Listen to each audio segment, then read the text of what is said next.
see. Hello, everyone. Hi, we're live. Hi. I'm here with Teresa, and we're going to start the show. And glad y'all are here. And let's just get everything started then. And it's going to be a great show. Okay, here we go. All right. I had shown some a couple days ago, shown some stuff, but it was we were having some technical difficulties, so I had to delete part of the show. But now I'm going to show what some things that were missed then. So, all right, we'll start off with here we go, McDonald's. Okay, so I know you all may have seen this on the deleted show, but I'm going to go over it again. So a lot of people do not remember these in the past. The McDonald's famous barbecue, 1940, McDonald's famous hamburgers, by the bag, 1948. Curiouser, I can't hear you. You can't hear me? Hello? Curiouser? Oh, no. Hello? No. Oh, God. Can anyone hear me? Can you hear me? Hello? I can't hear you. Curiouser. Yeah, why don't you, Teresa, why don't you leave and come back? Yeah. All right, hold on, everyone. We're going to... Okay, you can hear. Thank you. Teresa couldn't hear me, so she's going to come back. She's going to come right back. But, all right, she's back. Can you hear me now? Yeah, I couldn't hear you. It's like you went mute. All right, that's weird. I don't know why. All right, here we go. So, try it again. So, McDonald's. Now, Teresa, do you remember this from 1948? McDonald's famous hamburgers, buy M, by the bag. No. Yeah, buy them by the bag. Oh my. And I don't remember the one that's. Wait, what was the one with barbecue? Yeah. What? McDonald's famous barbecue, 1940. I never heard of McDonald's doing barbecue. Well, the barbecue ribs they did back in the 80s. Oh, yeah. So, and look at that weird. Wait a minute. Let me see that 1961. Let me see that 1960. Whoa. Yeah, look at that. Oh my God. I've never seen that before, ever. It looks like something on a playground. I know. Like a swing. Like, attempt to make some kind of a thing that kids can go on, but no. Okay, so the only logos that I know from McDonald's is like 1968 and 83 looks familiar to me. Yeah, and 68 looks good. I don't remember really the 93, but the rest look okay. Yeah, but those others, no. Yeah, they just never. They look weird. Yeah, definitely. That's a big no. Keep an eye out for Sandy in the backstage whenever she joins us, okay? I will. Wow. We have a few people in the chat. Let me see. I think we had 10 heads here. I think I saw 10 heads. Hold on. Oh, 10. Oh, here we go. Mandanimal. Hold on. Let me do that for some people. 10 head 92, welcome. Edward DeSoto, welcome. Man Animal, welcome. DD 74, welcome. Artsy 909, welcome. I think that's everything. Oh, Man Animal says I'm really loud. You might want to turn me down a little bit, Crystal. And how am I? Crystal. Am I loud enough? No, Man Animal says I'm really loud.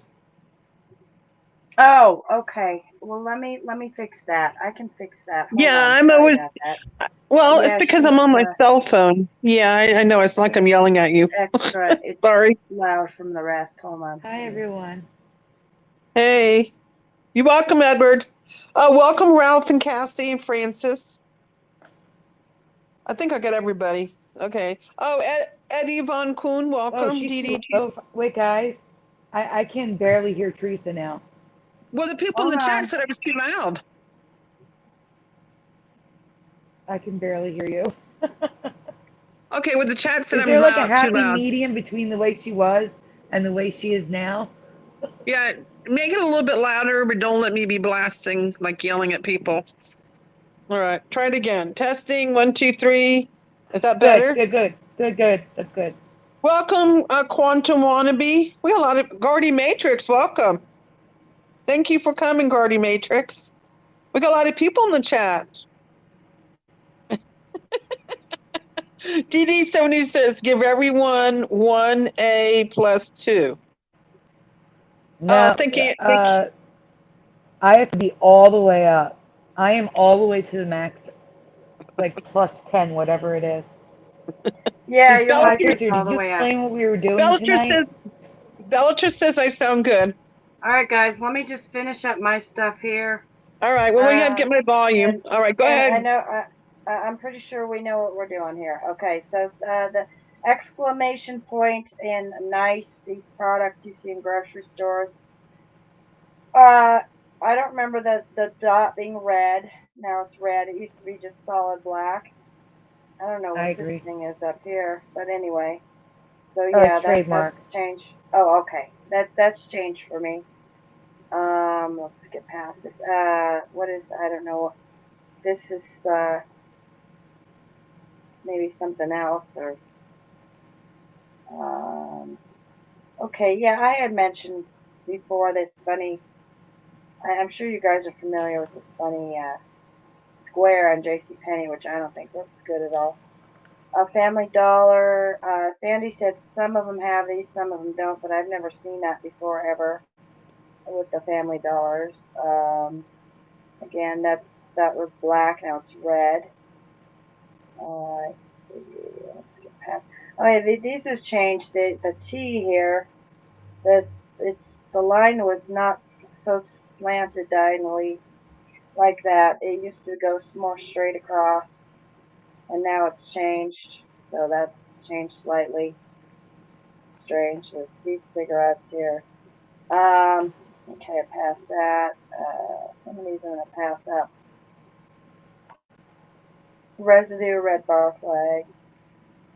I don't know what this is, but this is a strange Utah mountain biking. I don't know where. I guess it's a Salt Lake Tribune. But look at that. What is the heck is that? Oh my god. The bottomless pit line. Yeah, it's just a line of just a pit. I mean, oh my god. I mean, people are jumping across and everything. That would be scary. Anyway. Yeah. Okay, and a quartz found in Arkansas is worth 4 million. Huge quartz. And I think they're probably gonna just put that in a museum, but it's like the biggest yet that they found. I was wondering if anyone's familiar with the Michigan Triangle, because I knew about the Bermuda Triangle, and I was studied about that before, but I've never heard of the Michigan Triangle, and all of a sudden it exists. Apparently there's been a lot of disappearances of planes and everything, so strange. Pet those. What's going on? Okay. Are we still on the Michigan Triangle? Because I need to say some things. Okay. Well, first of all, there's also the Devil's Triangle, which is on the opposite side of the world to the Bermuda Triangle. But the Michigan Triangle also has a Stonehenge underneath the lake, and it also has somehow a statue of Jesus on the cross just laying on the bottom. Wow. Which is strange. In the middle of the triangle.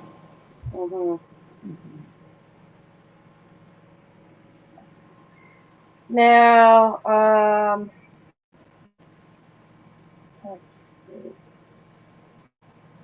Giant wombats really used to exist. So I never heard of that. Okay, lightning. I knew this as ENING. Okay, I've already done that. Covered some of these already. Sorry, these are some of these old. Sandy found this residue of Captain Crunch Marshmallow Crispy. So you see it's spelled Captain Crunch, not Cap'n. So yeah, I thought that was neat to put in there. This A has changed for me. This A's got a big old cut in it. I don't know. It wasn't like that before, and it's like that now, and I've had this card for years, and all of a sudden changed. Okay, I've covered that already. Can we see this guy here? Alright. Get more organized. Okay, this is, I was wondering if anyone has ever heard of the, apparently the wealthy African Americans in the 1800s. New York City, they had made a place called Seneca, which was a little city that was apparently taken over by the white middle class in the 1800s and basically demolished and just not there anymore. And I have never heard of this. Wondering if anyone has ever heard of this. If you do, please put it in the chat because interesting piece of history there. Okay.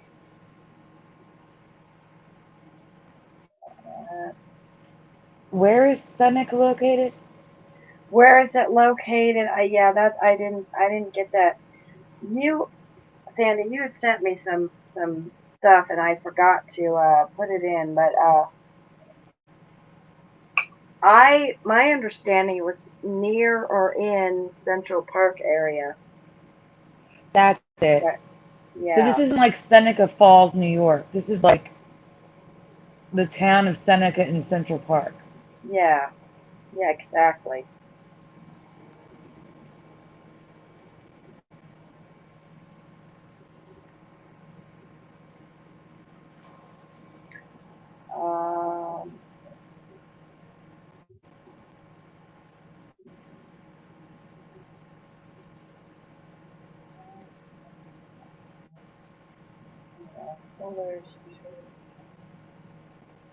Okay, I wonder if anyone has heard of these. These are wagons that, vintage wagons. I guess children really use these in history. I have never seen them before, but yeah, they can actually drive them. They were drivable. They had, come from the idea of the wagon but yeah, like this. This is actually driving it, and it's got a brake and a steering thing. I had never heard of these. But, Sandy, apparently my mom has, so I don't know. And I think I've seen the ones that look like the old 50s cars in either a TV show or a movie, but the really old ones that are just a wagon, I've never seen before. Yeah. Right.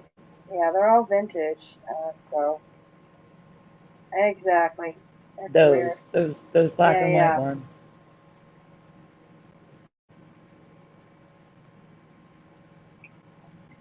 Alright, I just wanted to share some of these strange logos. I can't, it's hard to even read that. Lacoste, whatever. Lacoste. Okay, but wait, we have to say that this is not the logo. This was a competition to redesign the logo. Oh, okay, I gotcha. That person thought it was okay to design it like this. Yeah, it's funny logos. Yeah, that is funny. And look, Hijachi inspired the next. But look at this X. It's cut. It's got a red thing. Yeah, I don't remember the red thing at all. or the cut. Or that eye looking like a big one. The G and the S are just totally merged. And so is the C and the H. Yep. This is Sony VIO. It's VIO. Yeah, they wrote it wrong. I actually do remember this logo. This is one logo I actually remember looking like this, and I was like, it looks like alien writing. Mm-hmm. It does. London Sympathy Orchestra. What in the heck? Yeah, funny. That's just. It's like they took a doctor and said, write these initials, and we'll go with it. Yeah. La Tour de France. Some people do remember Tour de France and without the le. So. I am one of those people. It was just Tour de France. Mention that. Bipolar, famous logo. Oh my god. Funny. Okay. I have never seen that. AG Low. AG Low. All right. Killed Productions. Okay. Eyes on the ground. That's clever.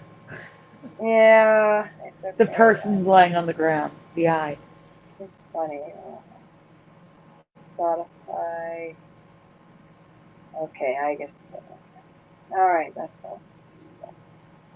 Interesting. Okay, this is. Why does that bottom Spotify look like the Superman logo? Oh no. Like the Superman crest on his chest? I think it was a remake again. It's kind of funny. Oh, okay. Chip Rock. I don't know if you're all familiar with this rock out in nowhere. But, yeah. Yeah, that's, I was not familiar with it. I do want to say, and that ridge thing really bothers me.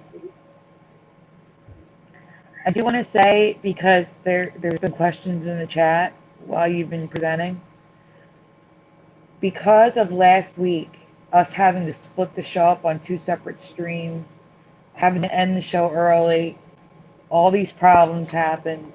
We are recapping that show and probably going to delete the old one. So we're recapping everything before we get to the new stuff. Sorry, guys. It's just that we need everything in one place, and it was a mess last week. It was just 2 different streams. Everything was a mess. Look at how steep that is. Just okay. So just in the middle of nowhere. That's what blows my mind. Yeah, like in the middle of nowhere, just this rock standing out there. Exactly. Okay. I did not Guardian Matrix. I haven't checked my email today because I was working on everything on this end. Okay, these are rainbow ice caves.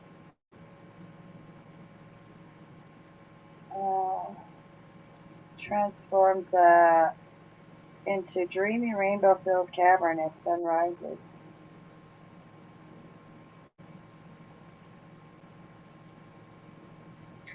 Quite pretty, but these can be deadly. So I'll tell you why. Second, ice caves. I always thought ice caves were just solid white, you know. Or bluish tinge. Yeah.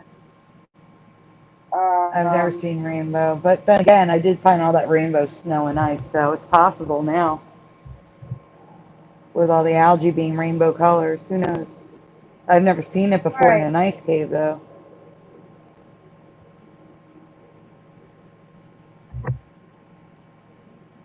Magical ice caves. It's like rainbow colors, maybe. Let's see what it says.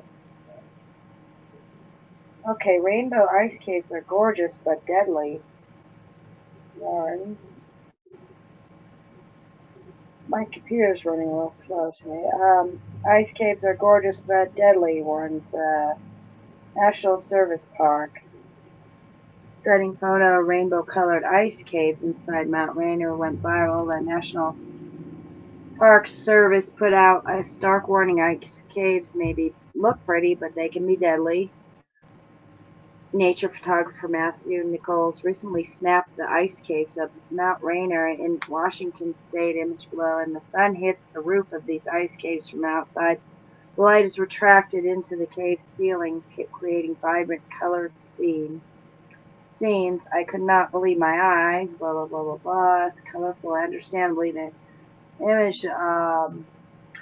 Officials strongly discourage visitors from approaching or entering ice caves or meltwater channels, as they are prone to spontaneous collapse due to melting, which is accelerated this time of year. Collapse or ice rockfall can be fatal and cause serious injuries to those who venture inside or near the entrance. Okay. So don't be too eager to go out and look at the ice caves. But yeah, the rainbow's just really weird to me. I don't know. Let's see what else we got here. Okay, I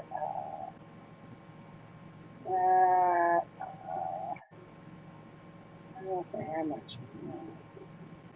I am scrolling in my email and I don't see anything from Guardian Matrix. Okay. Just ignore all those. I'll show them another time. Okay, I think that's it. Yeah. Alright. Oh, I can't check right now because it's a video. I'm sorry. I will check afterwards. We do have a show with Brian tomorrow, so I can always show it there, Guardian Matrix. What is it? It's a video. I have to listen and save the clip and... Oh, okay. I got you. Yeah, that's what I said. I can always show it tomorrow night.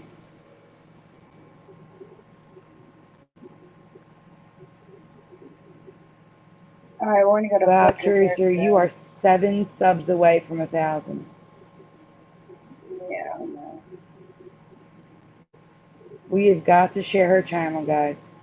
7 subscribers. I have to make sure that all my alternative accounts are subscribed. I have many accounts. Because, you know, every time you have a Gmail account, you have an account on YouTube, so.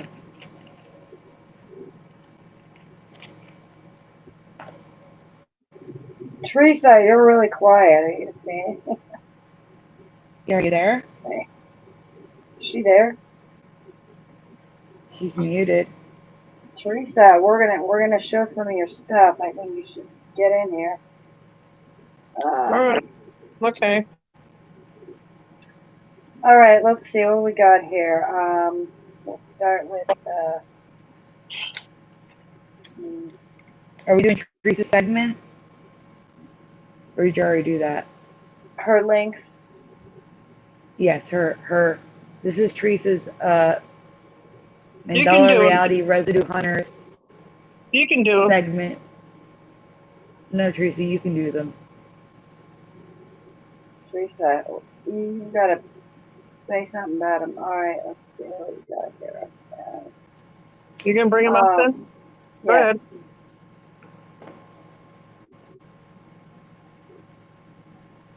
2 seconds. Let's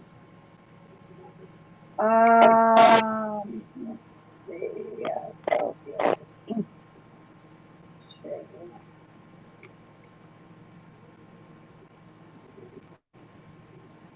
Okay, it looks like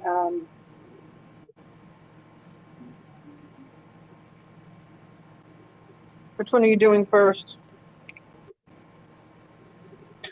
this looks like the shimmering spiral twirling in the sky. I found that and I was like, what the heck? I don't know if you want to show the video. Here is the... Yes, the video doesn't look anything like the photo. Okay, which is just a here drawing. is the photo. Y'all can see this. That's a drawing. I can't really... oh. Well, it's something like that. It's nothing like that. And Well, I can't get this in. It's not going to come in. Well, you want to read it? Oh, it's a small little, right there, you're passing it. Yeah. It's a small little video, like a TikTok or something. There it goes. There it is. Can you click on it? No, it's playing on its own. Okay. It's just very short. All right. I think that bar is right on top of it. That white bar. Well, I don't think that was it. Where'd it go? Just get back to it. I don't know if I'm gonna.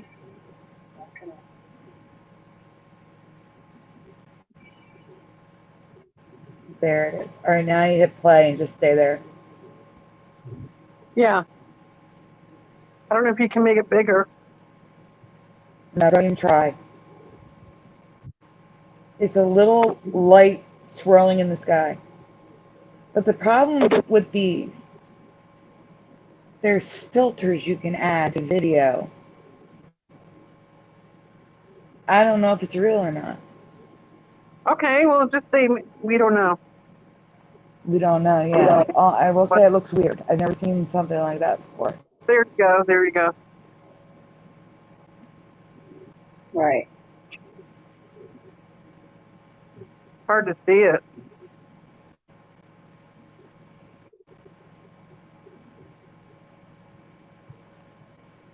Wow. It looks like Tinkerbell is doing little somersaults in the air. That's what it looks like. Yeah. No, really. Interesting. Yeah. I kind of want to go back to. Wait, let's see where There was a story about it.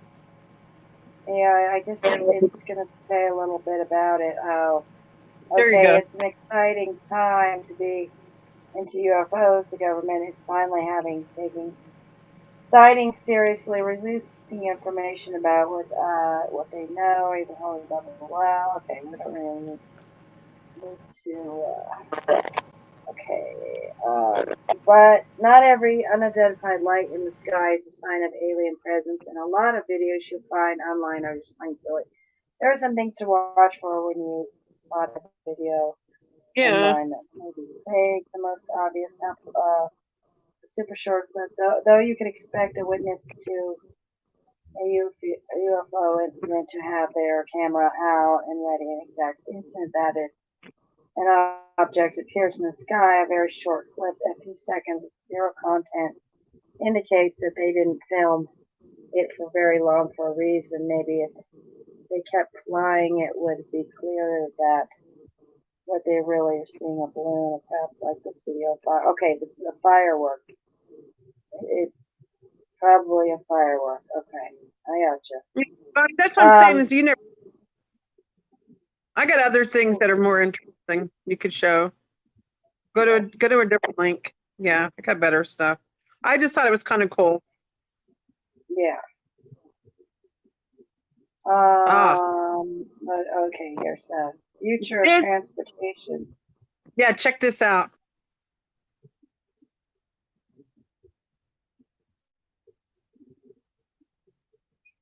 Wow, flying first bike. Bike. Yeah. Yeah, flying cars and flying bikes too. Wow. See, it's like a hover bike. Said it can fly for 40 minutes and speeds up to 62 miles per hour. I thought that was cool, so I wanted to show you guys that. I mean, we talked about it is. Yeah, they're getting there. You know, I don't know what they're into people that are. I don't know if you want to play the. I don't know if you want to play the volume or there's also is there a volume on that? No, there's not. Oh. I don't think I'm going to be able to do that. Played by Japanese star, the bike is already on sale in Japan. Of course, China and Japan make all the futuristic things, you know. Yeah. Version is going to be released in 2023. It said. Oh my God! Yeah, let's just shell that money out of our pockets. Do you see how much it is? Yeah. Wow. I thought it was cool. Yeah, interesting. Oh my God. All Yeah, right. I discovered the flying car was on the show. What's crazy. Oh, the egg. I thought that was cool. All right. Yeah. Let's see what this. Yeah, this was kind of cute. It was an animal thing. Yeah, see? Makes a one. Mm-hmm. Thought it was kind of rare. Makes a 1 in a billion discovery. Woman in checking on chicken. Perfectly round egg. Is that it? Not oblong, round. Wow. Look at that. Look at that. Isn't that cool? Round, decided. What about an egg? This is. Yeah, her chicken gave her a round. 1 in a billion. Mm-hmm.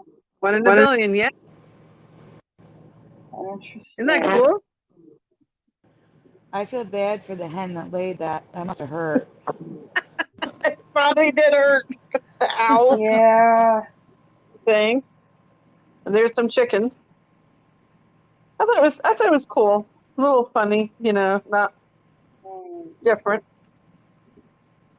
Don't know which chicken it was that did it though. One of them did. The one that looks like it's in a lot of pain, probably. Yeah. All right, let's see what else we got here. All right, here we go. There's something that Anthony did about the book. This was kind of interesting. It was funny. I was just watching a preview of the second Hocus Pocus supposed to come out around Halloween sometime, and I want to see what you guys remember about the book. You want to zoom in on that? So Anthony Rogers, who's also in the chat, I want you to zoom in on the post so you can see if you agree. I cannot zoom in. Oh. Well, just read what this will help. Okay. It actually does have a thing. Rogers. Also in the chat. Halloween spell book, Hocus Pocus book, Halloween. There was a change to it. I don't know where's the post at. You might have to go back and read the post. Hold on. Yeah, there you go. Oh well, shoot. Go to the post. Exit out of there, she's saying. Yeah, you have to go to the. I know. I realized that. I was trying to do that. Okay. What is it? What is it? What? Read at the top there. It doesn't even show the right. I can't even read that. Hold on. Let me see if I can read it. My computer's not being really slow. My internet's not coming in well, so it's hard to be on Facebook. How about I read it, and you go back to the close-up of the picture? Can you see it? Yeah, I can see it. That's why I'm saying go back to the close-up of the picture, and I'll read it. Okay, go ahead, Sandy. I'm scrolling to it. Give me 1 second. Here it is.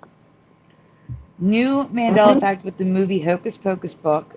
The book is not at all how I remember. First of all, dual memory on it being black and brown.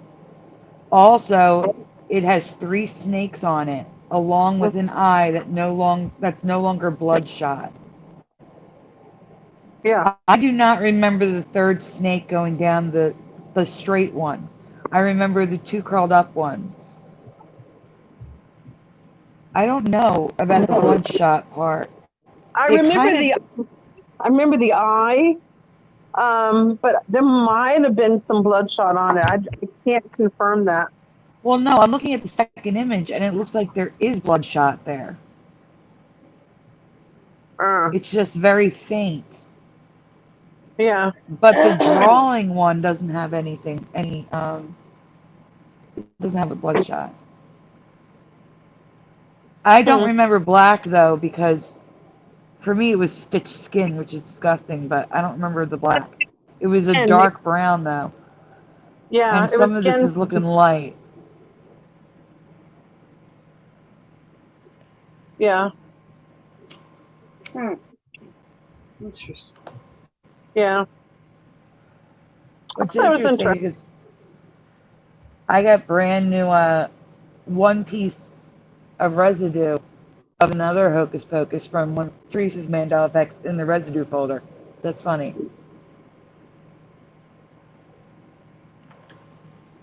Yeah, thanks for sharing that. Okay, let's go to this next one here.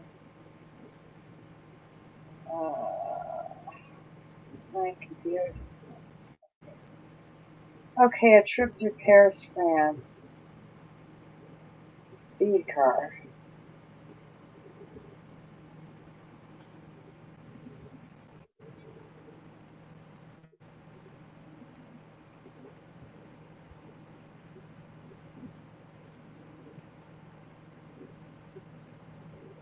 Trying to The late Brian 1800s. Late 1800s, apparently. To 1900.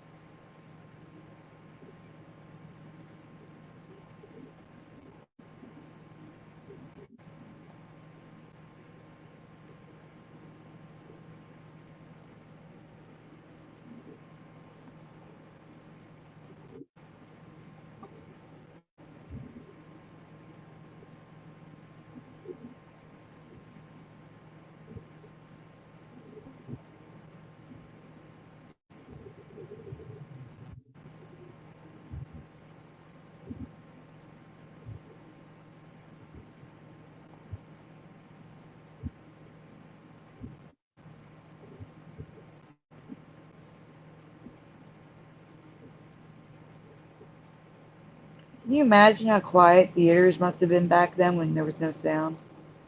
And I understand why they had music. They added music to it. Mm-hmm.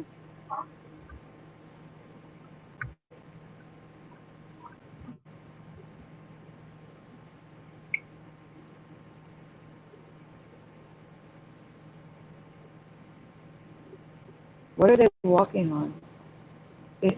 Is that like the grand opening to the I don't know. The Eiffel? My brain isn't working. Eiffel Tower. There's a lot of traffic there, huh? Mm-hmm.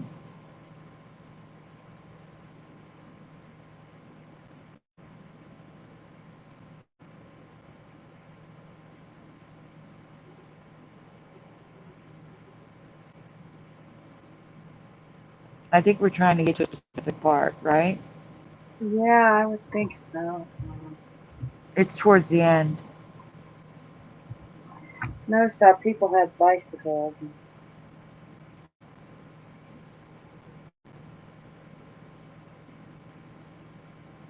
Crowded city then, huh? Mm-hmm.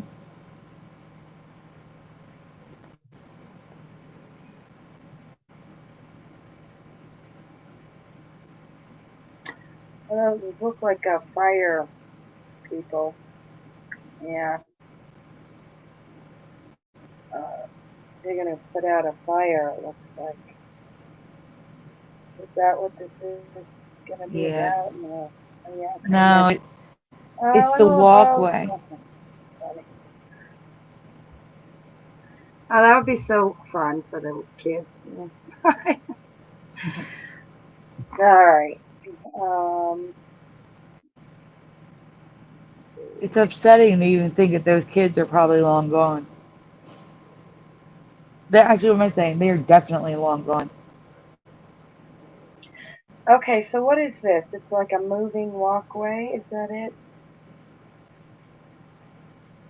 Yeah, I think that's what this is. Yeah, because I've never heard of such a thing.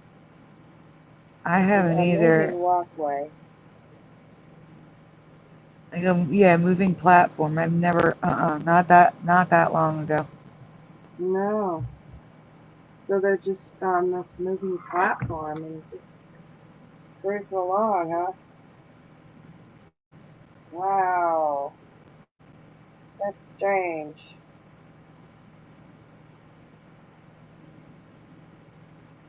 Yeah, I would think that's what this video is really showing. It's very strange.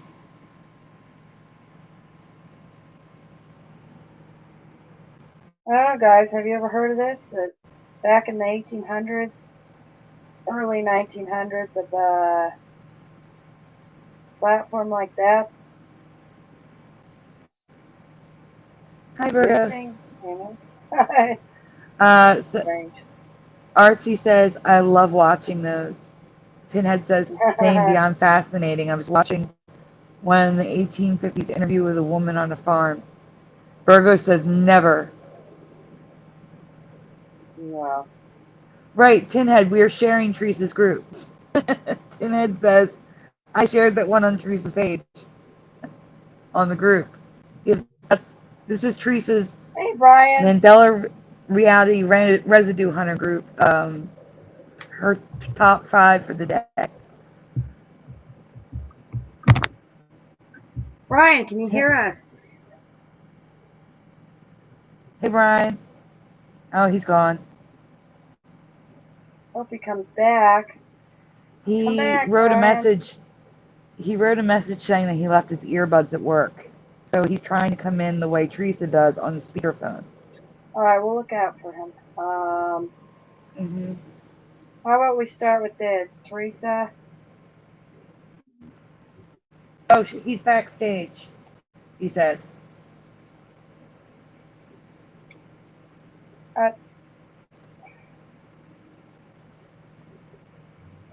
Okay, I don't. He's not coming in. He just messaged she's backstage. That's weird.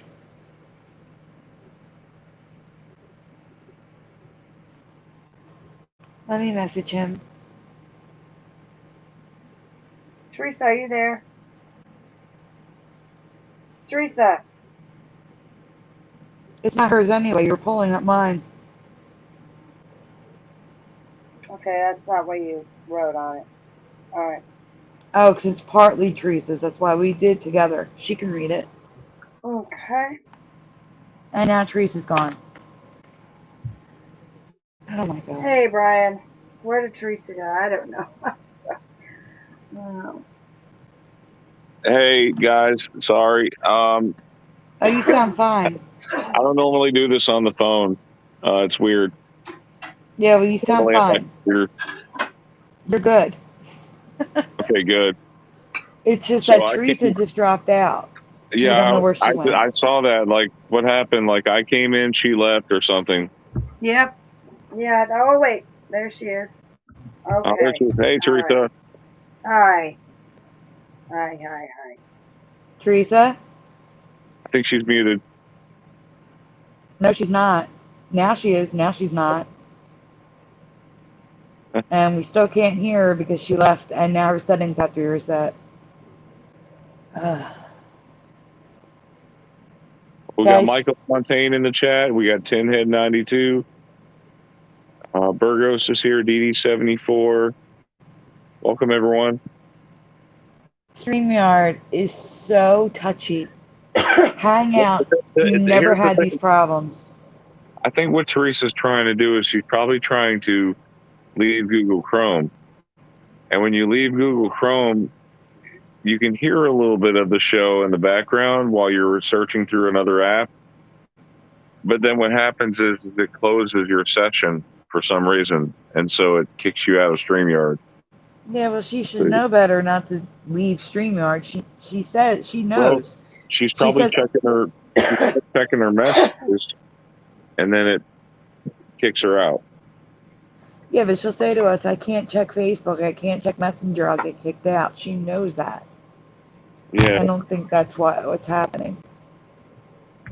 Man, the animal's here. Yeah, there's a lot of people here. Wow, that's awesome, you guys. Good to see everyone. Hey, Curiouser, how many subs are you up to now? You got? She's 7 short. Just 7 more, and then what? What happens? She'll be at 1,000. Oh, good. Yeah. That first 1,000 is always a struggle. Only because YouTube made it that way. They made it that way, yeah. Before you can't monetize until you reach 1,000. Can you guys hear me now? Yes, we can hear you. Yes. I kept trying to tell you, Sandy, that moving sidewalk was Tin Heads. That's him. Yeah. Oh, thank you, Tim. I know. That was interesting. I know. He told us in the chat, and I was trying to explain to him that we were showing your segment of Mandela Reality Residue Hunter. Yeah. I kept saying stuff and nobody could hear me, and I'm like, and I wasn't muted. I'm No, like, we okay, could not hear you. No. I know, and I'm like, hello, and I saw Brian come in. I'm like, well, maybe if I go out and come back in. I think what happens is, Teresa, that when you leave the app, when you leave Google Chrome to go to another app, I think it kicks you out of your session with StreamYard for some reason. Oh, you can't do anything. You can't. It's almost like you can't do anything. So it's better if you can get on a computer or on a tablet and be able to. Well, I didn't have anything set up. I just had my phone that I've been charging. Do you still have a tablet? Do you have your tablet? I just didn't have it turned on. I wasn't ready. All right, Teresa, do you want to read this? It's ours. I was too busy trying to clean out a 15-gallon tank. It was terrible. I made a mess. It was poor fish. Yeah, it was bad. Okay, let me do this one. Yeah, it was not fun cleaning out this tank. In early 2019, myself and Sandy covered this change before graphics and Flickr. So I'm giving this ME the proper attention it deserves. Hey, guys. Please. Yes, Brian. Welcome to the show, Brian. It feels weird you being here, too. It does feel weird. Shark when your show's going to be on? I think we're doing it tomorrow night, aren't we? It is tomorrow night. Are we? Yes. Okay. But I wanted to say something real quick. Shark says something important. He says, sure. Saying hi, anyone recall Morticia Adams, her dress having an octopus tentacles? Yes, I saw that. I recall Adams with 2 Ds, but that's not the point. But I never recall octopus tentacles on the bottom of her dress. Sharky, I was going to post that in my group today. I didn't get around to it yet, but I'll go ahead and post it in my group and ask my group what they remember. I kind of remember it being zigzag on the bottom, but I'm not to that point where it looks like an octopus. But I'll go ahead and do a post in my group and see what people remember. I was going to say that. I remember it being, I remember it having strips at the bottom, which I thought were supposed to be like hairs. Yeah. But not tentacles. But not like an octopus. Can we cover that tomorrow and give Shark2Con Naw credit too? Yeah, Teresa put it in the group, and that'll be one of her 5. Yeah, do that. That'll work. You guys are all muffled now. Uh-oh. Did you leave your app, Teresa? No, I didn't. You just sound muffled, and I'm sitting next to my router, so it can't be my internet. You sound clear to us, and everyone else sounds clear to me, so it's definitely on your end. You want me to read this? Yes. All right. Please spell the name of this children's character, which was most popular in the 1970s and 80s, Holly Hobbie. How do you remember Holly Hobbie, her last name spelled? Yeah, it's really weird. No, I'm literally sitting next to the router, so can't blame that. We still sound muffled to you? Now you're fine. Whatever you did. I didn't do anything. I'm just lying here. I'm thinking a lot of people might be on the internet. That might be, because sometimes that'll happen. Even with my Cox internet, sometimes it slows down a bit. You know what I mean? Because everybody, Yes, peak times, yes. Yeah. So Artsy909 says, Teresa, why? I have to turn you down a little bit. Huh? I have to turn you down a little bit. Am I yelling again? Yeah, it's okay. It just goes that way. It goes that way. So I just like a commercial. Buy this car! But now, buy this car! You notice that commercials, the volume goes up on commercials. I noticed that. It does. They do that on purpose to get your attention. Yeah. It's like, geez, like scream at me, why don't you? They are screaming in case you walked away from the TV to go to the kitchen. Mm-hmm. Oh my God, you can definitely hear commercials. It's like, and I have to turn my volume down and then turn it back up when the show's on, It's crazy. It's easier just to mute. Yeah, that's true. So spell Holly Hobby, her last name. So RT909 and Tinhead both remember a Y. Mandanimal remembers an IE. Oh. Anyone else? Anyone? We have a lot to cover, so we can just go on. Yeah. We have both answers, so. Yeah, Mandanimal says I'm the loudest. Yeah, I know. Yep.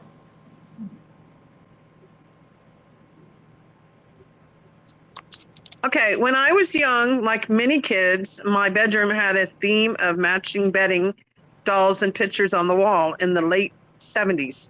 My bedroom was Holly Hobby, Hobby, themed, but it's always been Holly Hobby, Hobbie. I have zero memory of her name ending in IE. Do you? It looks so weird. Y. It was a Y for me. Yeah, it looks weird now. So the current timeline has it spelled Hobbie. Brian, what do you remember? Yeah, it looks weird. I remember Hobby with a Y. Yeah. We all agree on that, right, chat? Yep. Well, everybody except for Mandanimal, they have the current memory, but that's okay. That's okay. Hey, we all have different memories.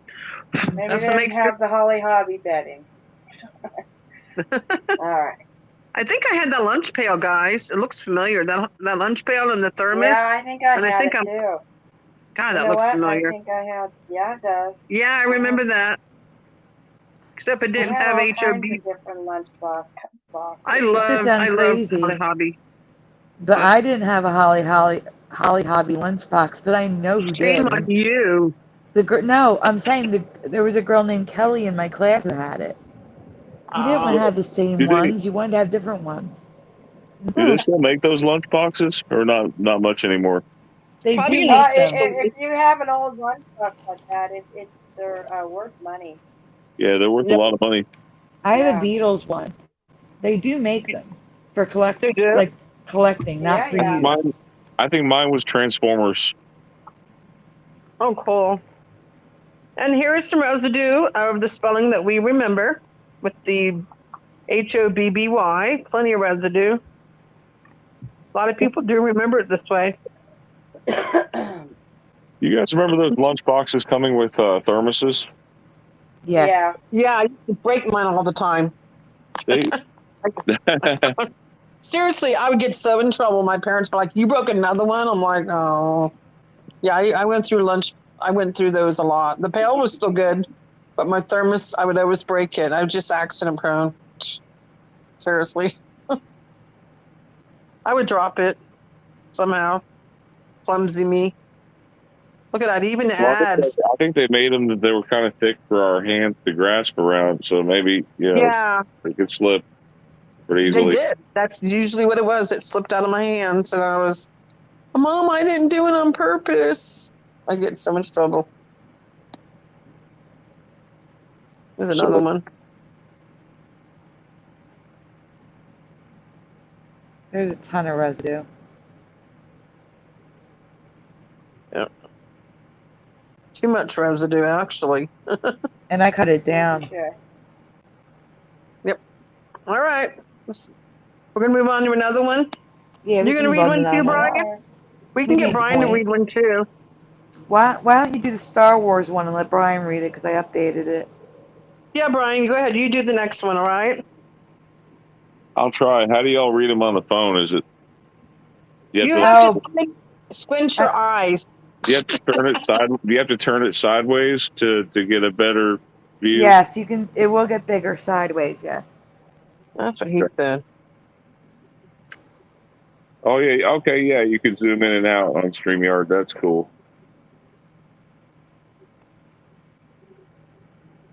If you want to just go in order, it's fine too, Curiouser.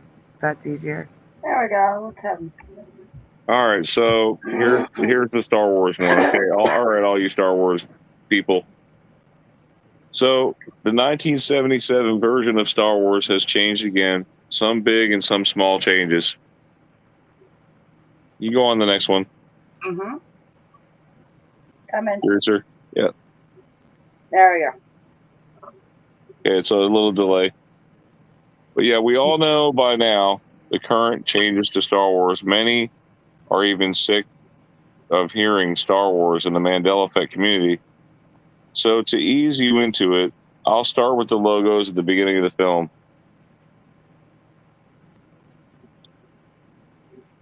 So 20th Century Fox was originally Fox Films. These logos were in movies prior to 1936. Have you ever seen these before? With the F's at the top, how elongated the F's are now. Oh, wow. And the triangle F's. The second line's a triangle. Yeah, Sandy. No, that's too futuristic. Now, Sandy and I, we both took graphic design, and I did graphic design in high school and some college. What? And Curiouser. Curiouser did too? Wow. Mm-hmm. Yeah, mine was mostly just drafting, and we did logos. We did, I did mechanical engineering for a little while, and like this just looks really off to me. Yeah, Brian, doesn't it look futuristic to you? I mean, look at that. It does for its time, but you know, people didn't do that kind of stuff. No, then. Not like that extreme. No, they wanted everything clear, clear and easy to read. That's how I grew up. Possibly before my time too. So very strange. Okay, here we go. So, also during the entire 1970s, the 0 in the 20th was wonky or crooked. I've never seen it like this before. Supposedly, it was tilted on purpose for widescreen viewing perspective in theaters. I'm going to have to say that's BS. You guys, is in the chat, do you remember ever seeing this 0 tilted to the right? It was like this in the beginning of Star Wars. I do not remember this. Wait, hold on. I just want to show you that. Share the audio real fast. Yeah, there's a lot of audio in here.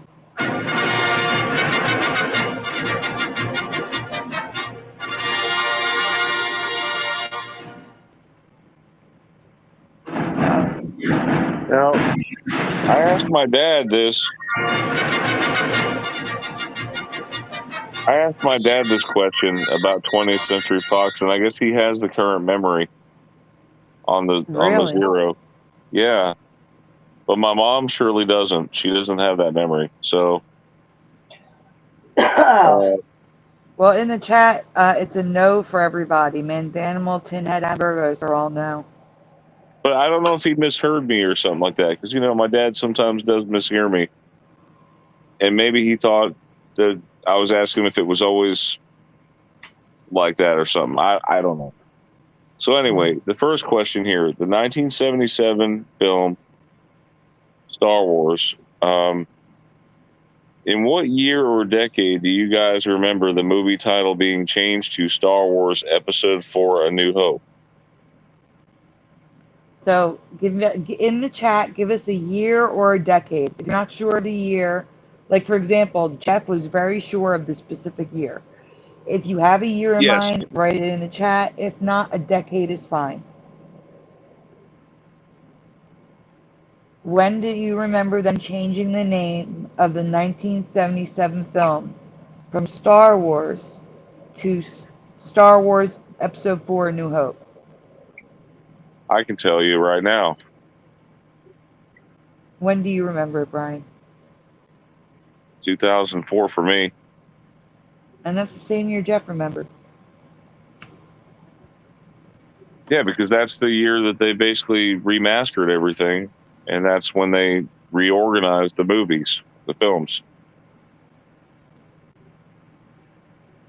Didn't know it happened, said Mandanimal. That's okay. Anyone else?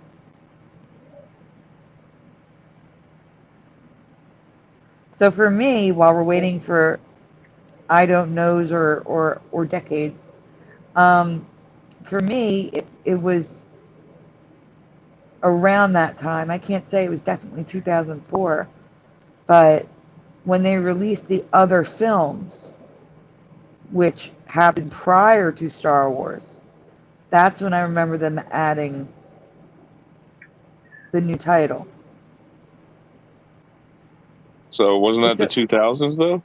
Yeah, I just don't know the exact year.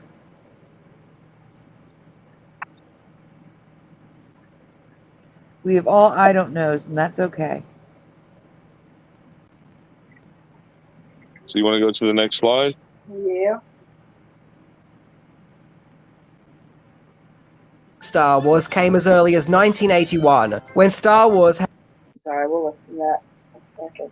All right. I remember first hearing it referred to as A New Hope in the 2000s when the new movies were being made, but they officially changed to the name in 1981. Do you remember this change happening so early? Okay, now the clip is relevant. Star Wars came as early as 1981, when Star Wars had a re-release, where it was now retitled to Episode 4, A New Hope, as Lucas had now envisioned his prequel trilogy. And Star Wars came as early as... So in 1981, they re-released it in select theaters, remastered it with the new title on the screen, Episode 4. I no. And when we presented this on Brian's channel, I found an old VHS. Oh. Okay. I found a new VHS, not a new VHS. I found residue on a VHS where it says Star Wars Episode 4 New Hope. It doesn't say just Star Wars on a VHS. So they definitely changed it prior to the 2000s.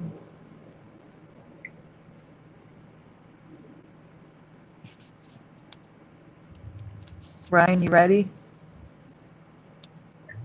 Yeah, somebody called me and my audio changed over. Hang on, let me fix it. Oh, we hear you just fine. Yeah, it switched over.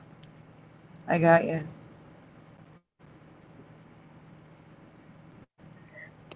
In the meantime, now on to some of the minor changes. It's a good thing I'm a techie person because I don't know how anyone would have figured out how to do that. Okay, so it went to my earpiece again because somebody called me a second ago. Sorry about that. It went to your earpiece at work? No, it went to my earpiece on my phone. You know, what do you call that? Oh, I see what you mean. Okay. Yeah. For the phone. Internal speaker. Gotcha. Yeah, I'm on speakerphone now. Back on speaker. So now to the minor new changes. So both Luke Skywalker and Han Solo have had color changes to their clothes, from my memory. Go ahead with the next slide. So Luke Skywalker, in your memory, didn't his pants match his white top, or did they match his tan boots for you? Or was it something different? Because some people remembered something different. Yeah, what color do you remember Luke Skywalker's pants, I guess? You remember them white, tan, or something else? And if something else, write in the chat what you remember. Well, also write whether you remember white or tan. And obviously we're referring to the first movie, Episode 4. Yeah. Because if you look at, like, for instance, Star Wars 3, or, I'm lost here. Episode 6, Star Wars, The Return of the Jedi, or Return of the Jedi, if you look at Luke Skywalker's wearing black. So obviously we're talking about the first film made in 1977. Okay, white or cream is fine. I'm not, it doesn't matter if it's white or cream. Can she flip over to the next one? Doesn't it ask that question? Like, no, not yet. That's the answers next. So hold on, we're waiting because there's answers coming in. Mandanimal says all white. Eddie Von Keen says cream, which I said cream or white, doesn't matter. Tinhead says gray. Missing memory for DD74, and that's okay. Yeah, we're going to get to that Mandanimal. Oh, maybe you don't know what we're talking about. You could be ahead. Yeah, the Revenge of the Jedi thing is something I bring up. I've never heard of Revenge of the Jedi. Ever. Never ever was it Revenge of the Jedi. That will be the logo and residue folder. Yeah, for me, it was always Return of the Jedi. Always. RT says white, I think, and Ceiling White says Eddie Von Keen. Yeah, I mistakenly said the Return of the Jedi. I think it is. I'm pretty sure, like 99%, it's Return of the Jedi. All right, we can go on, Kirsten. Unless Teresa wants to chime in on this. This is the first time Teresa's seeing any of this. Can you guys validate what I'm saying? About it was not the Return of the Jedi, correct? It was Return of the Jedi. Listen, Brian, we'll get to that. It's in the logos folder. It's not here. We're only talking about Star Wars right now. Well, let's not confuse anybody. All right, I clearly remember associating Luke's outfit with karate because it was all white with tan boots in my past. But now his pants match his boots, making the most of the toys look like he's kind of naked at the bottom there. Mm-hmm. What are we talking about? Luke Skywalker. Yeah, Luke Skywalker's pants are tan. Oh, yeah. They match his boots now. Yeah. It looks wrong to me. No, he had some kind of boots on. He had like dark boots on or something. Like yeah, darker boots, right. Yeah, it's either darker, but I remember all white. Yeah, exactly. I remember his whole outfit being white or cream. He sure was like a white or maybe a cream color, because it wasn't like a pure white, because of course, they're in dirt, around a lot of dirt. So for me, it was more like a cream color, off-white. Not dark, though, like an off-white. And the pants were like beige, but there was boots on, and they were like boots. It's like a little like lower boots, not like high boots, but lower. Okay, for me, it was all white boots or cream, white or cream, whatever. But the boots were darker, and like I said, the pants matched the shirt in my past. Can you guys hear me? Mm-hmm. Yeah, for me, go back. Can you? Go to the bottom one, bottom middle. No, good. Yeah, scroll down. See that third image from the left on the bottom? That's kind of the color I remember right there. It was. Yeah, and I can go with that, except the boots match, and that's wrong. Yeah, the boots were darker though. I could go with that, but the boots match, so it's wrong. Yeah, they were like you see that top left image? That's what the color of the boots were. The boots were brown, but the rest of him was cream colored. Yeah, I agree.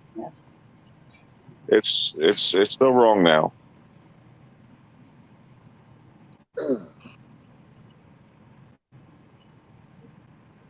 So here's some residue of what I remember, but again, we have the white boots on the bottom left. Ignore that. I'm talking about the pants. I'm talking about the pants on the top.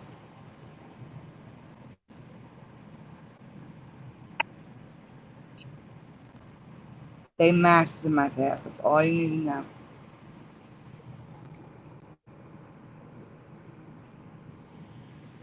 All right, next question, Brian. All right, what's strange is they must have changed Luke's costume because these promo shots have the white pants like I remember.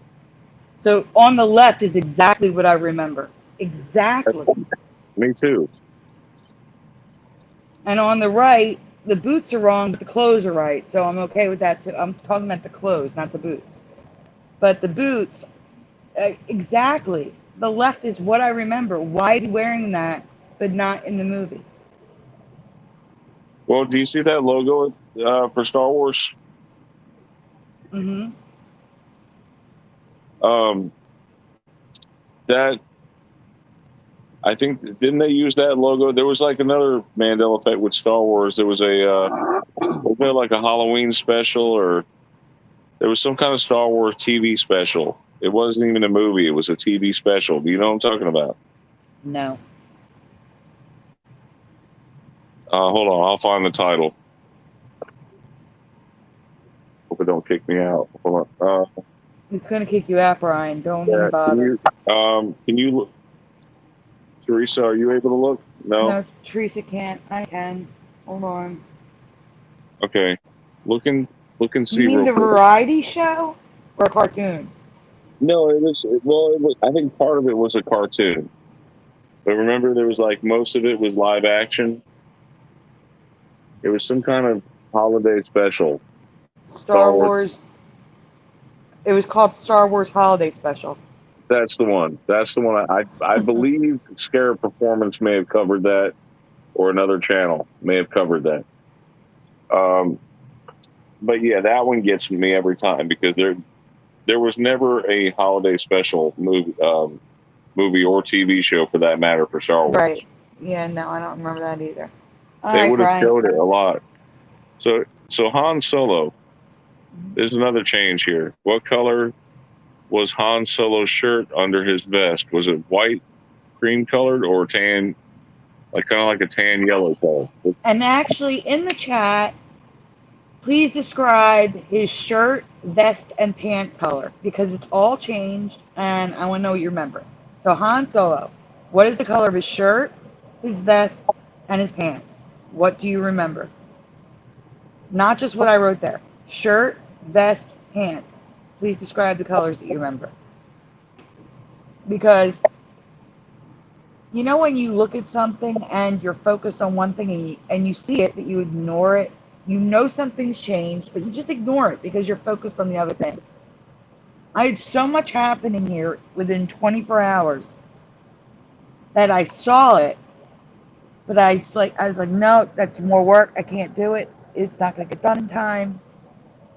Yeah. Because literally, I found all these changes, and Brian, Jeff, and I discussed going live that night, and I'm like, oh my God, I got to get this done. I'm not going to get this done. Okay, so you have tin head, white cream colored is what they remember. Vest is tan and pants is artsy. Okay, so Eddie Von Keen, did you read his? Yeah, but we're not saying it's white. He's in a stormtrooper outfit right there. Okay, where'd Teresa go? Did she sign off, or is she coming back? No idea. All right, so yeah. All right, I'll just tell them when we get to it. I'll tell them when we get to it, and then we'll see what I'm talking about. All right, we can go on. You might get kicked out again, when you leave the Google Chrome. So anyway, Han Solo's shirt was white in my past. The three heroes all wore white. Or cream. Yeah, cream color. I can concede to a light cream color, but not the yellowish tan that it is now. It looks very yellow in some lighting. In other lighting, it looks very tan, and I don't remember that. But notice here he has a black vest. So this video... It even looks shiny in a few seconds of this behind-the-scenes clip. Like a polyester. I don't know. I don't remember that. I don't remember that material. I didn't know he smoked either. Everybody smoked in the 70s, Brian.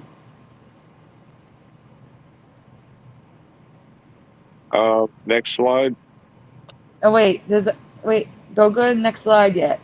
I want everybody to notice his pants. Look at his butt, everyone. It's blue. He's wearing jeans. His costume is jeans now. Jeans, tan shirt, black vest. I don't remember that. So you can see it here on this replica. Not replica. The replica looks like So I don't know. Some of them look like they have black pants, and then others look like they have the denim. But he's wearing denim now. His costume is denim with a yellow tan shirt and black vest. I remember tan brown vest.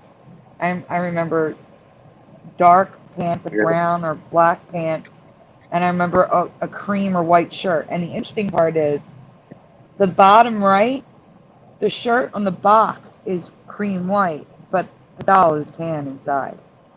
Not to mention it says "Hello Hobby." It's a shout out to your other Mandela Effect. Yeah, it is.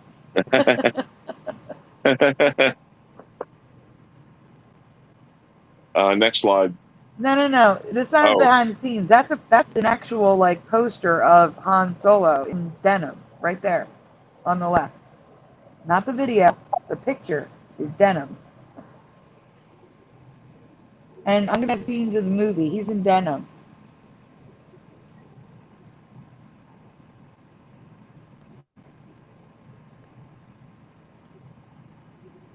So anyway, you know why Super Mario wears suspenders? No, Brian. Because denim. Denim.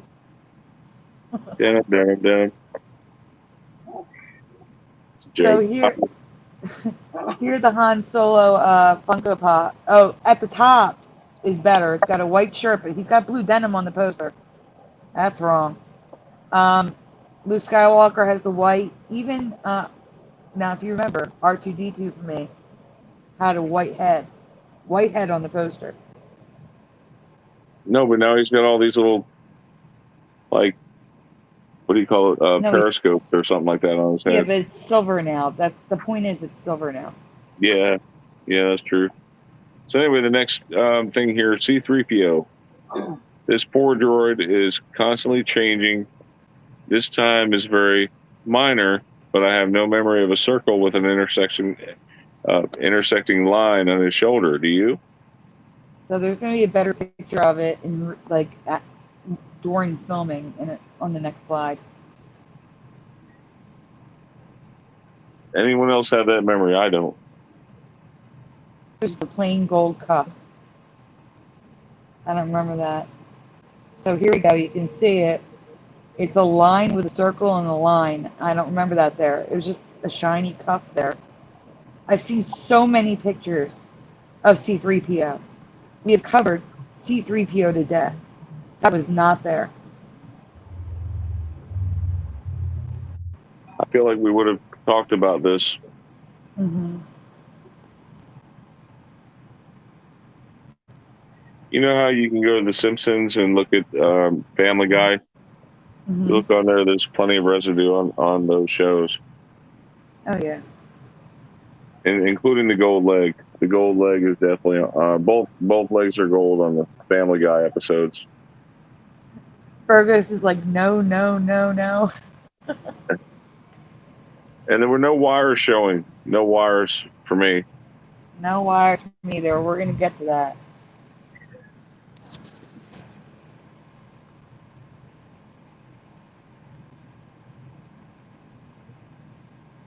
Can you read that, Brian, or do you need me to? It's small.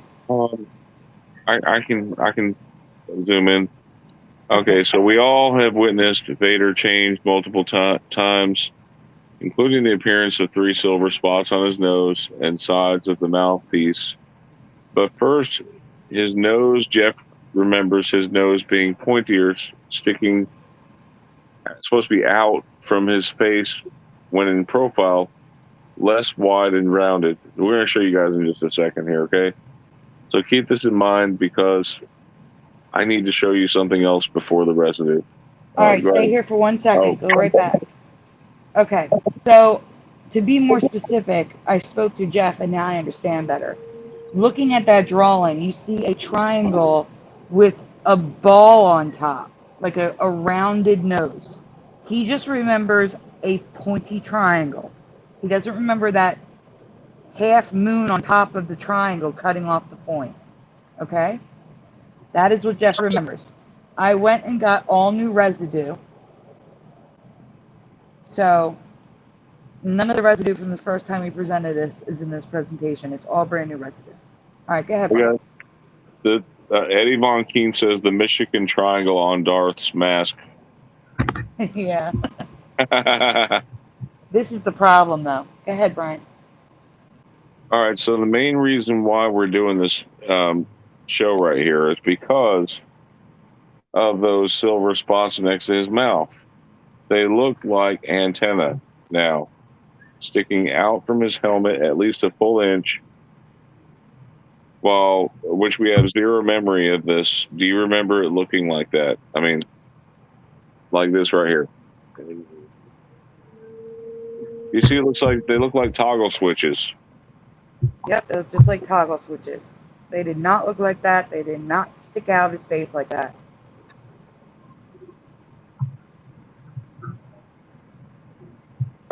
Can she go to the next slide? Oh, there's a toggle switch right there for you. Honestly, they look like these 70s ball-tipped bat toggle switches. I wouldn't be surprised to learn that this is what was used to create the look on the mask. Again, you can see it right here. Look how far out they stick. I'd be afraid to get in his face. I saw Pinhead. That was awesome. I actually sent it to Jeff because I know he's going to be excited to see it.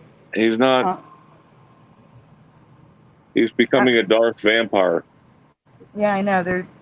There's no way you wouldn't have seen this. And I don't care how blurry it was on the screen. You would have seen these pieces sticking out.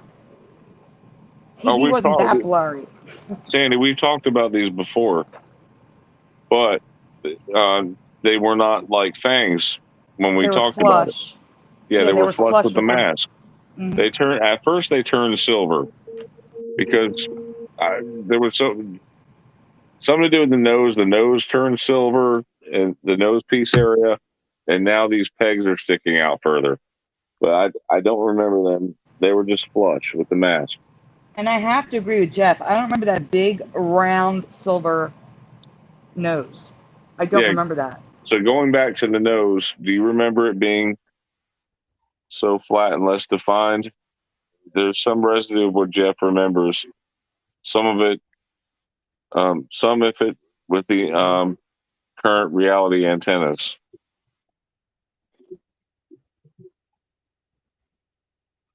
Curiouser, Jeff is backstage, and Teresa maybe too, but Jeff is definitely backstage. Well, if he wants, just in time for the new residue. Yeah, Jeff. Hey, Jeff, you want to talk about this residue here? You're showing us. I have new residue. I put all new residue in the nose for you. Awesome, thanks. No problem. Wait till you see it. And did you see the thing I sent you from Tinhead? Yes. So that was sent to you, but then I also have this stuff. Well, this is the best I had at the time. But now we have a lot better residue of what you were talking about. I explained it better. That you don't remember the half moon on top of the triangle. It was just the triangle. Right.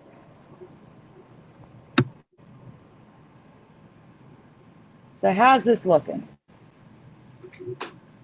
That's much better. That's a lot closer to what I remember, yeah. And some people have this stuff tattooed on their bodies. Oh, wow. Nice residue. Yes. Yeah, that's what I remember. That's what it looked like for me. And I have to agree with you. Now that I knew what you were talking about, I completely agree. Yep. Oh, and check it out. The bottom left is the original. Oh, can you go back for a second, Curiouser? The bottom left is the original doll, and it kind of looks like it's just a triangle. Yes, it does.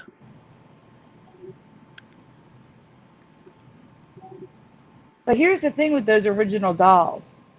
That picture was dolls coming soon. They may have changed them by the time they actually sent them out to people. So. Yeah. But that definitely looks like what I remember. All right, Brian, you want to go on? Sure, yeah. So finally, there's some video residue to prove that we aren't crazy. Just like a B-roll was found with Tom Hanks saying life is like a box of chocolates. There was something that was found to be definitely residue from a B-roll. But go ahead. I was so excited when I saw this. Oh, I was so excited because for me, C-3PO, you never saw the wires. He was all gold. Well, that's just it. In some of the more recent films with him in them, he is actually all gold. Yeah, but this is film. This is video from 1977. Oh, it's beautiful. Okay, next slide. Well, it's after this slide. Well, besides there being toys of C-3PO having a closed-off gold stomach, which is what Sandy remembers.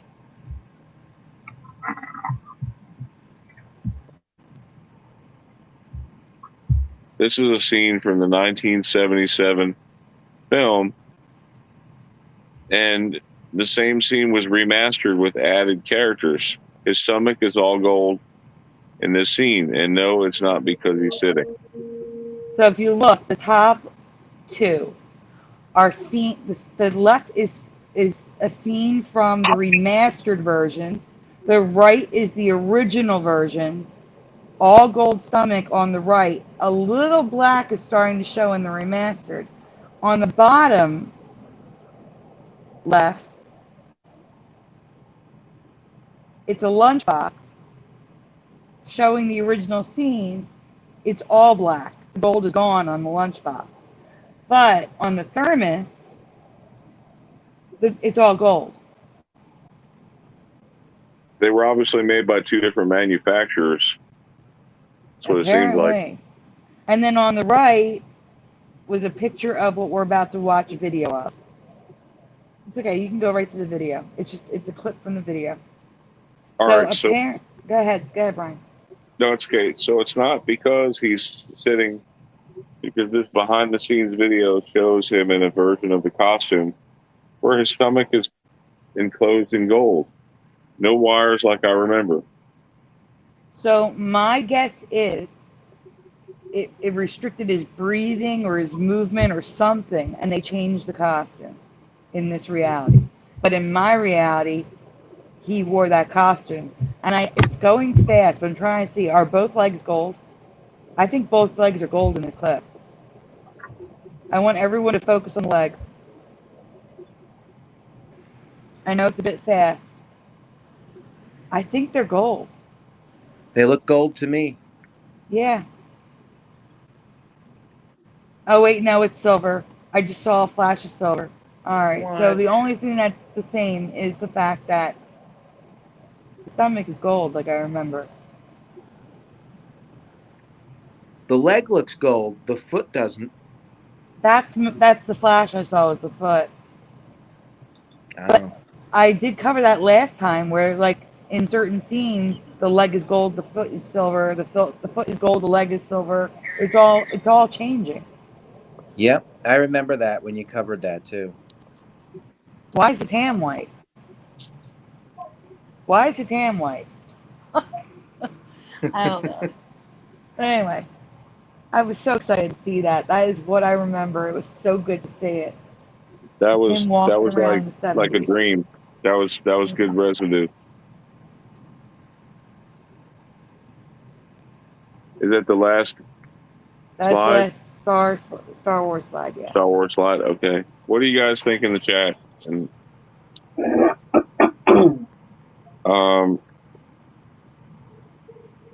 not even talking about it. They're just all quiet. Eddie Von Keen says 4K brings them out. I believe that. I think the 4K does. He's talking about the fangs. He's talking about the fangs. He was joking about the fangs. Oh, 4K about the fangs. brought them in like 3D, like 3D, 4D. Gotcha. Oh, Teresa's not here to read her her folder. Tinhead 92 on there for life. How can deniers even think of trying to debunk our lifelong memories? Yes, exactly. Mm-hmm. I was actually in a court case, and I brought up the Mandela Effect on the easel, and they could not say a word about it because I asked the questions, they told me the answers, and that's all I know. Pretty sad you had to bring that up in a courtroom. All right, who wants to read? Curious, you want to I read for wasn't the one, Teresa? but Sandy, I wasn't the one who brought it up. That's the question. That's the thing. Wow. I didn't bring it up, but I did talk about it. Where's Teresa? She coming back? Of course not. All right. Teresa, you want to read for Teresa?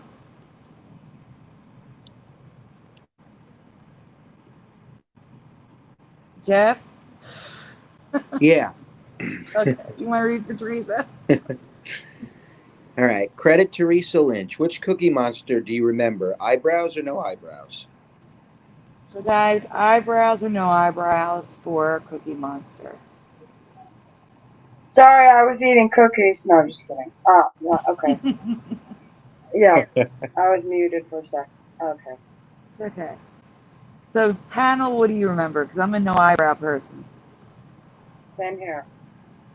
I'm no eyebrows here as well. Yeah, that looks weird. None for me. I don't remember them. Now, don't be so easy to dismiss. There were some people in the chat when we presented this on Brian's channel who did remember the eyebrows like Teresa. So far, though, in Curious's chat, Preliminal, Tinhead, and Mandanimals all say no eyebrows.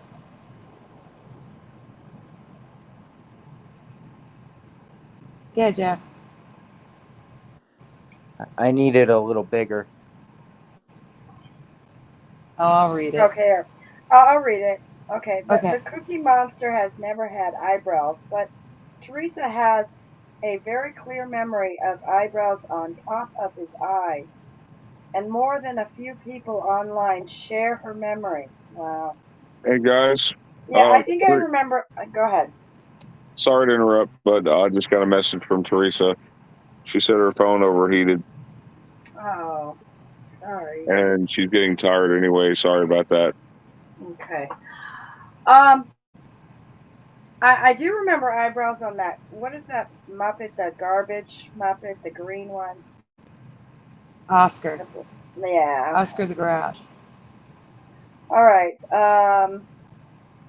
Yeah, so anyway, some people remember eyebrows. So a lot of people add eyebrows to him, either out of memory,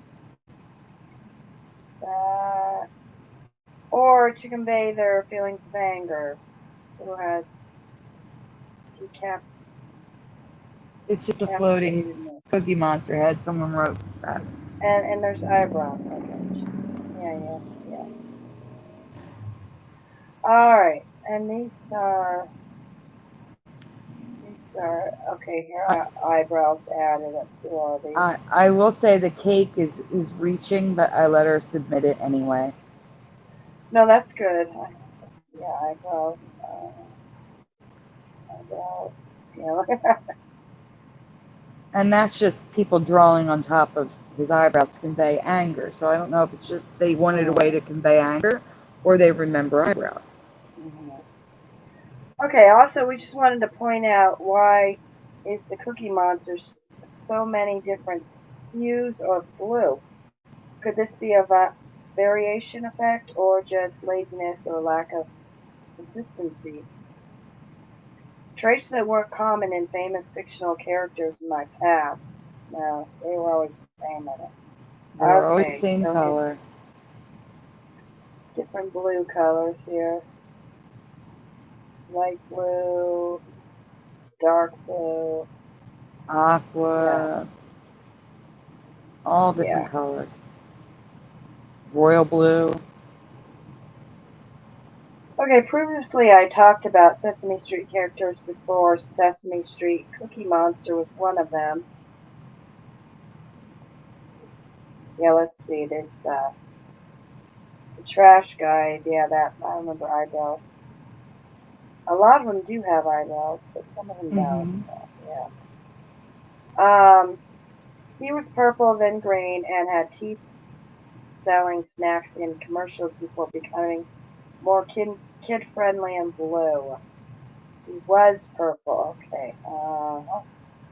Yeah. Before Sesame Street, he sold Munchos and Wheelies. Wheelies, he was green with teeth, and Munchos, he was purple. And they changed him to blue. They changed him to blue. But I wanted to point out something that's not a Mandela effect and show some old Earth residue too, having to do with the Cookie Monster Elmo Allred. For an Earth Day special, the Cookie Monster and Elmo were turned green. Just wanted this out there so no one thought it was an Emmy, but Allred. Okay. Green. He guest starred in the special dressed as a planet Earth with quite a bit of old Earth residue, which I wanted you all to see. Okay. Like, for example, This is the little cut north. in the Pacific Northwest is all land. There's no water there. And Louisiana doesn't have fingers. And the Gulf is huge, like I remember. And Greenland is farther away. Right now, you can walk from Greenland to Canada. Mm-hmm. It's like a 4-foot gap in one part in the far north. Like that is, and look how far apart Russia and Alaska are. Mm-hmm.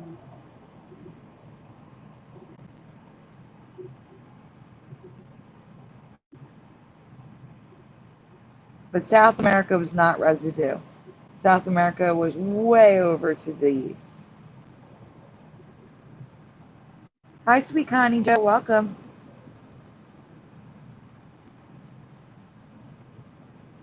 All right, here we go. I can still read if you want. Okay.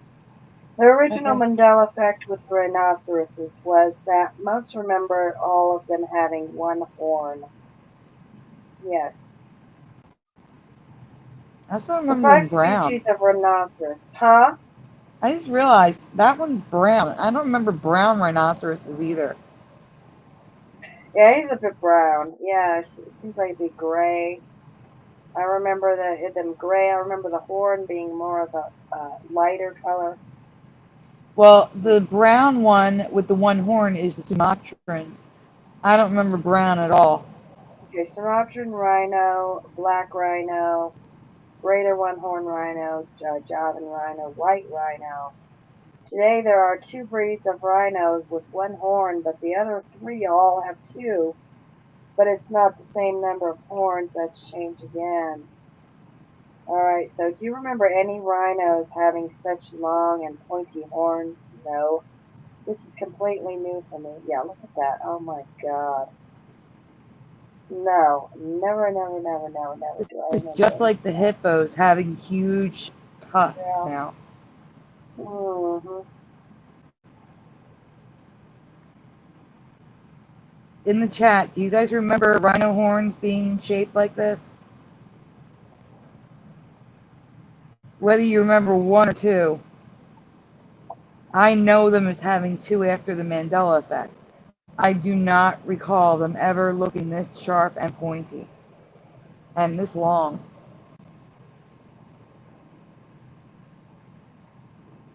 And again, I don't ever remember brown rhinos.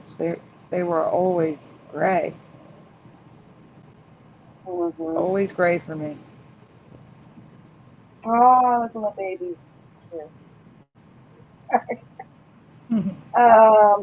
Yeah, these are giant.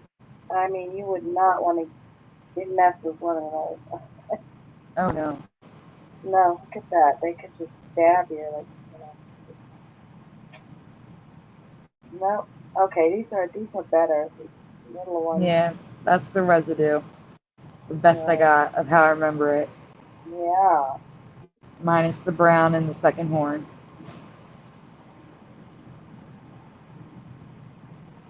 Okay. Rhinoplasty.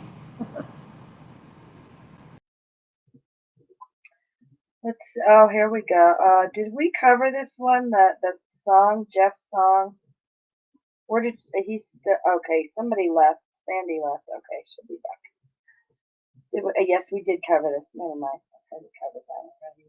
So we'll go on next. No, we covered that. Yeah, we covered that on the last one. Yes, I remember now. We covered that. All right, we might as well just animals. Where is Sandy? Oh, I can read. We'll look out for Sandy. There she is. I was going to say, I'm here. All right, so we're moving right along here pretty fast. Okay, there are two spiders I wanted to talk about that could be from this new reality. Have you ever heard of tent spiders? Wow. They get their name because of the unique ways they spin their webs, either a tent or an inverted cone tent shape.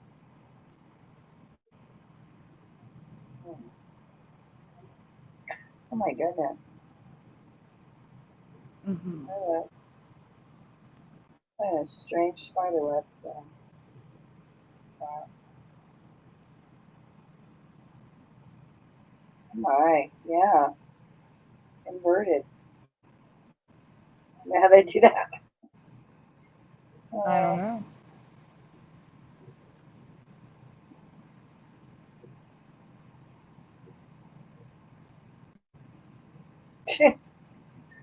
They're everywhere.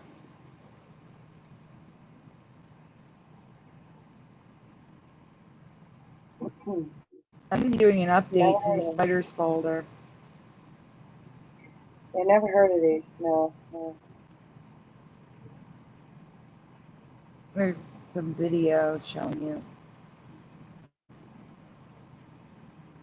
All the tent spiders in that one field. I don't know why. Mm-hmm. Look like flowers. Spider City. Mm-hmm.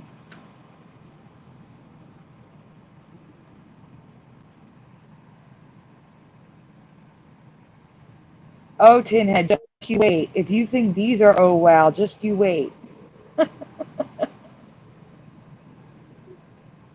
Alright, the second sounds like a typical spider. The yellow and black garden spiders. Oh, they're tremendous. They're really big. Mm-hmm. Spiders are That's getting not what's bigger. weird about them. Oh, yes, it is. Okay. Oh my god. Okay, they're big. But I've never seen weird. webs like this. Have you? Look at these webs. Oh my. Incredible. Well, look at those. Yeah. The top right one looks like when like a 4-year-old tries to make a snowflake out of like construction paper. That's what it looks like to me. Yeah. Wow. Look at those. Amazing. I've never ever heard.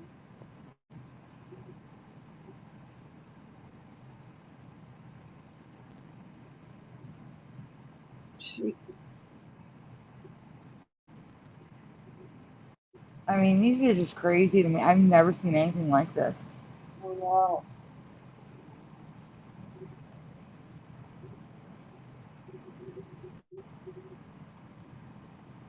Now, for context, I'm showing you a lot of these crazy ones are in the middle of a normal web.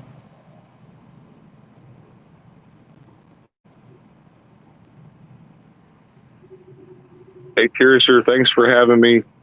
Yeah. Brian's scared of the spiders. He's gonna leave. Yeah, I have to go because Edie woke up. All right, Brian. Well, you're welcome on the show anytime. So All right. Thank you, Crystal. You're welcome. Thanks for coming, Brian. Good night. Good night, Brian. Yep. Good night, Jeff. Good night, Sandy. Good night. Good night. Okay. All right. I think this is Teresa fine, but we'll get in with this. Jeff, you want to read Teresa's? Yeah. No, Teresa's name's not on the top. I think this might be mine. Okay. Yeah, this one's mine. Go ahead, Jeff. We all know that dolphins and whales make vocal sounds, but did you know that most fish make sounds and talk to each other too? No.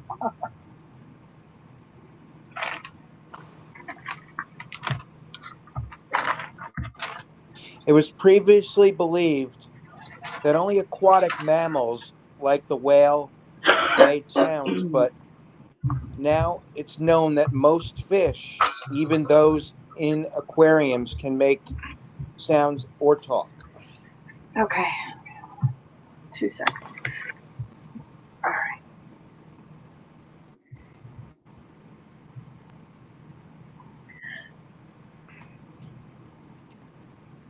So many fish make sounds that coral reefs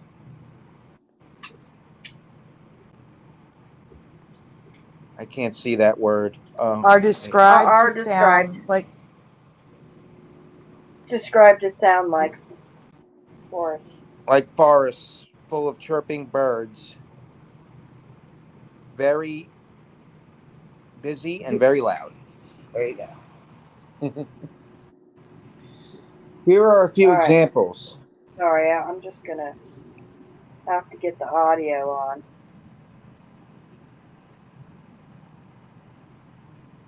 I just got to get this audio on. Yes, for a little bit. It's personal. I can't say why. Read. Here are a few examples. Recordings of sound that fish make. Hold on. That's the same. We don't hear anything. I'm going to mute so they can hear better. Whenever I tell people that fish have ears, they look at me like I'm mad. But not only that, people are surprised by the really unusual sounds that fish can make, and especially on a coral reef.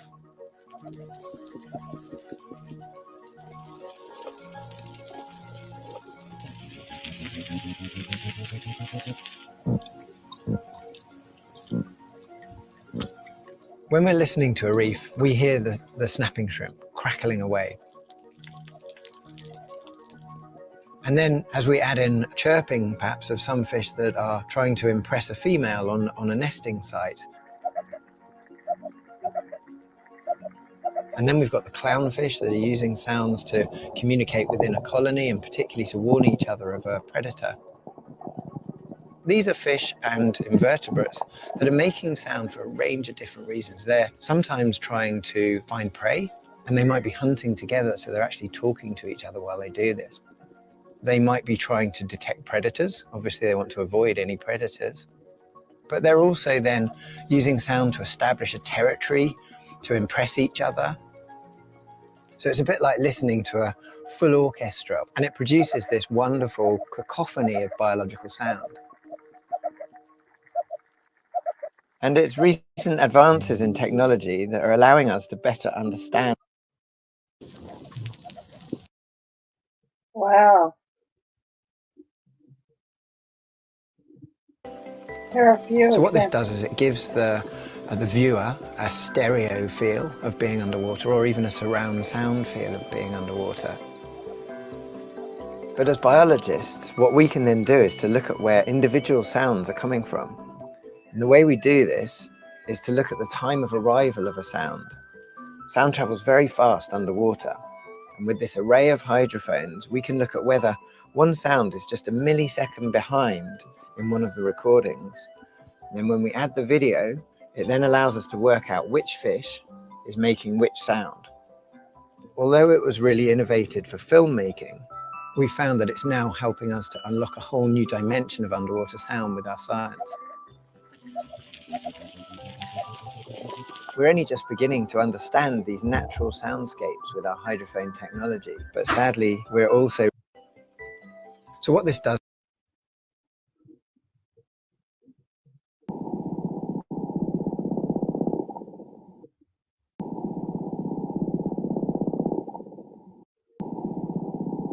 It just loops. I know, I just want to listen to it. Okay, we'll listen to this one just once.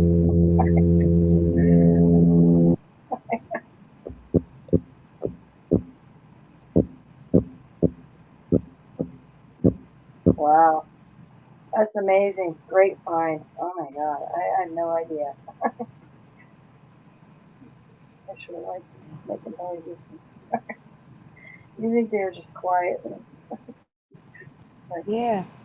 But well, what's also amazing is they know what sounds like it's a language. They actually know what sounds are which, you know. They have an actual language. Right. Let's see. Do we want to do the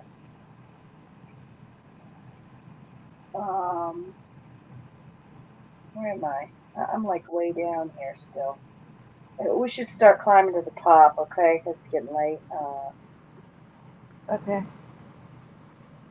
I'll get as much in as I can. Got that. Oh, okay. We'll do the one.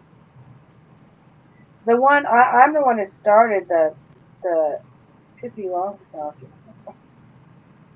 Yes, you did. You're mentioned. But there's more to it because we also have what's her name again? The Wendy's girl. She's back. Who wants to read? Okay. We all know the old Emmy about the Wendy's logo. Dave Thomas' daughter had braids, but now it's ponytails tied off at the bottom. An awkward hairstyle, which I've never seen in real life until now. Yeah, that's the sweet braids. Okay.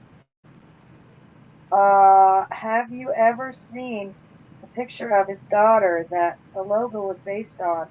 All of these years studying the Mandela Effect, and not once have I come across this photo.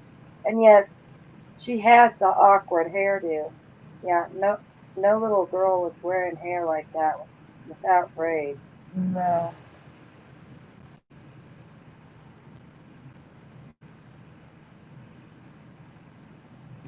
Now, I don't ever remember seeing that hairstyle on anybody. No.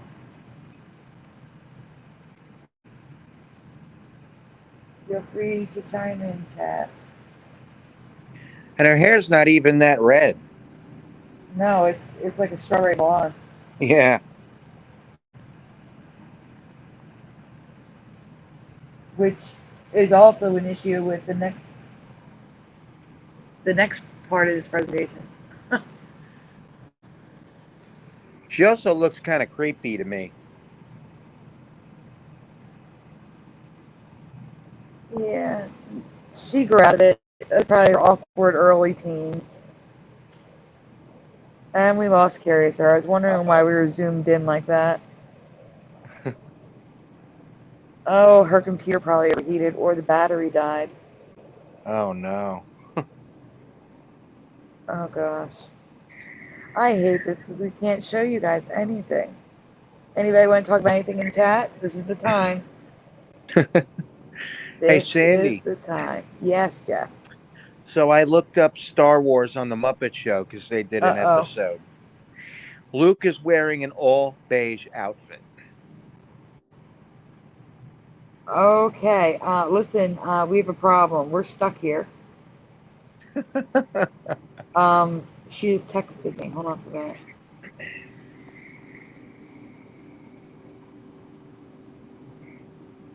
I'm telling her to unplug her router.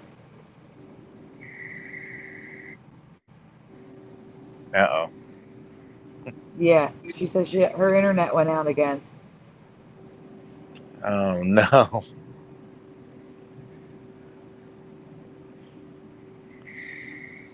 So, guys, we're going to hang out here for a few minutes. If she can't get back here, I don't know, in like 10 minutes, we may have to call it quits and just leave the stream up. That's going to be horrible.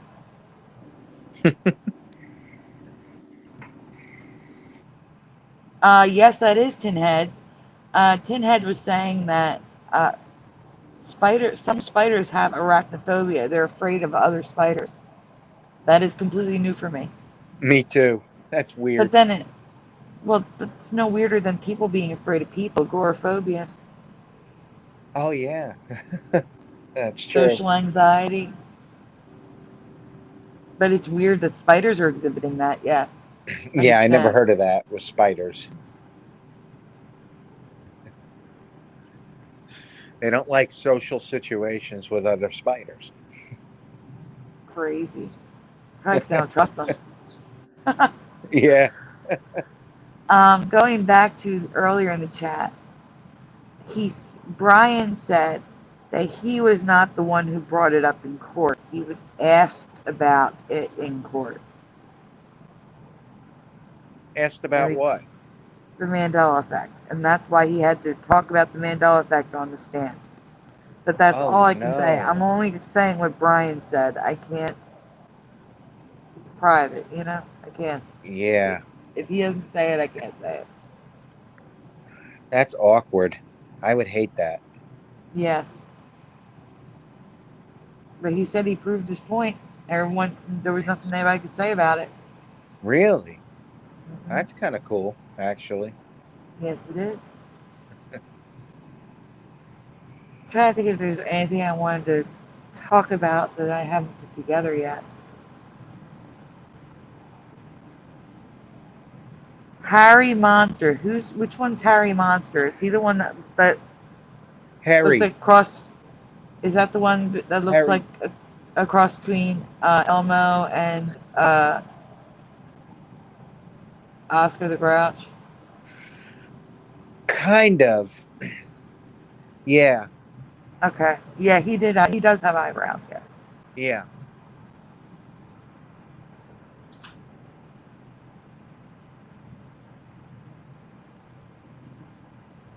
I agree with you. I also have no memory of spiders catching in their webs mice, squirrels, lizards, snakes, and Teresa just posted that they go in the water and take fish now. Like, what is up with spiders? Crazy webs.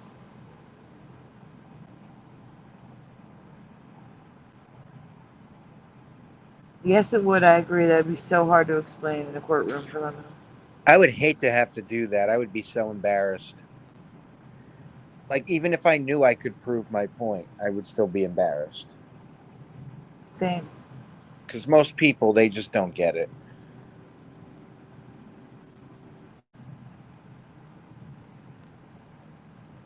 You have to, like, convince a judge. Oh, my.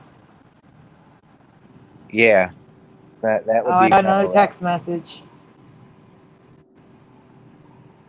Okay. It's not her internet. It's her laptop. It froze. She's coming back soon. Hang in there. Oh, good.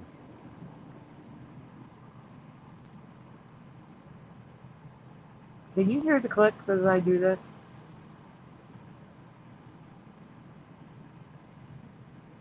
Jeff? What? Did you hear the clicks as I was typing? No. Okay. I was scared.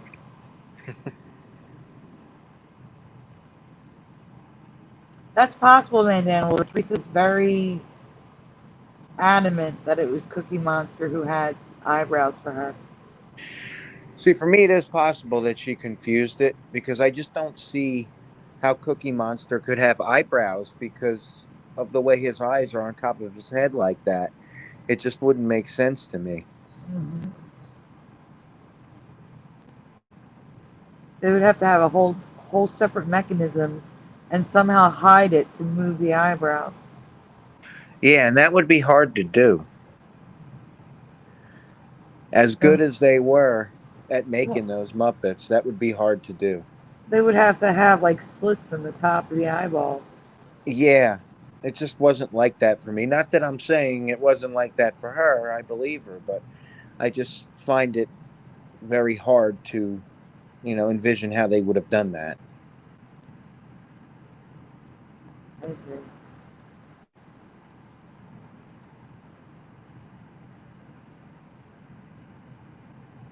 I'm reading the chat. I agree, Tinhead. You got to watch who you talk to about it. Because I ran into some issues with that with some people. They just don't want to see it. Same. Family members. Oh, I got another message. I've had a lot more luck with family than I had with just random people that I knew. Family understood it, but a lot of other people didn't. And then a lot did. Just depends on who you talk to. I'm giving tech support.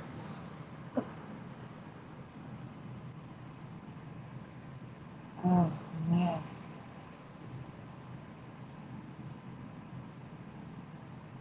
All right, so I'm going to be doing an update to the spiders presentation.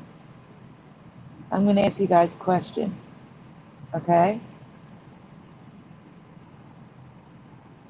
Do you know of spider webs being any other color besides clear white? And I'm not talking about like when I covered that they reflect rainbow now. I'm not talking about reflections. I'm talking about the actual color.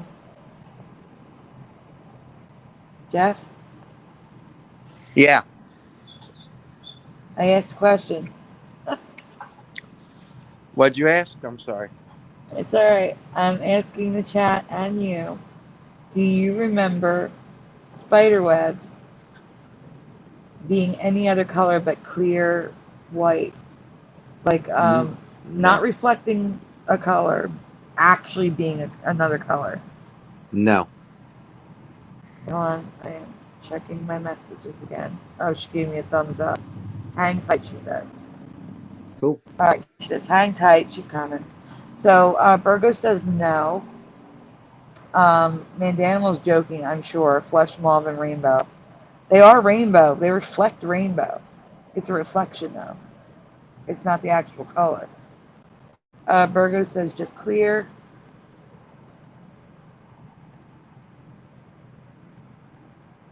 Tinhead, just clear, just white or clear, actually, says Mandanimal. No, always clear white. Well, I'll be doing an update. I'm going to actually leave chat for a moment so I can tell you the name of the spider in case you want to go look, since we can't show you anything. The name of the spider, hold on.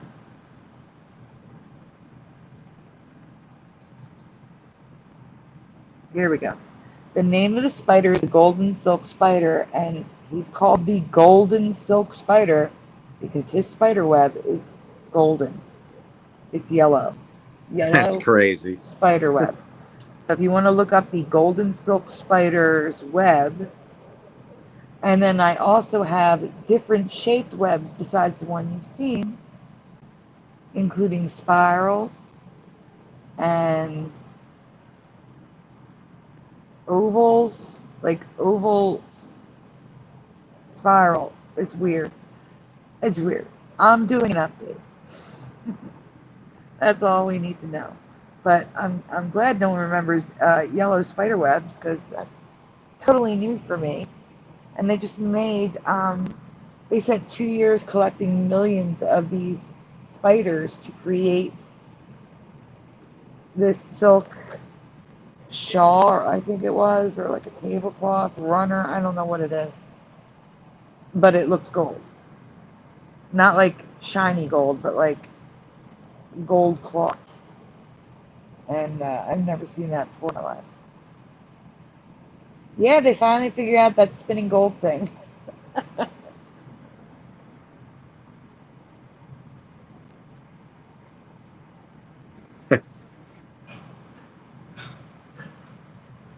Preliminal, I think Preliminal went back and listened to what Brian said. Because even though I said gold, he's still answering like clear.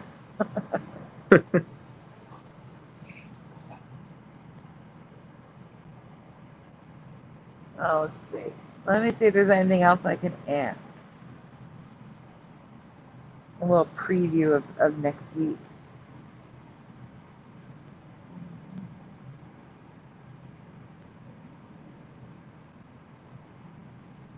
Let me ask you guys this, because it's change for me, but it may not be a change for you. In the original Karate Kid, when they steal a belt for Danielson, what color belt did they steal? Was it white, red, or black? What do you remember?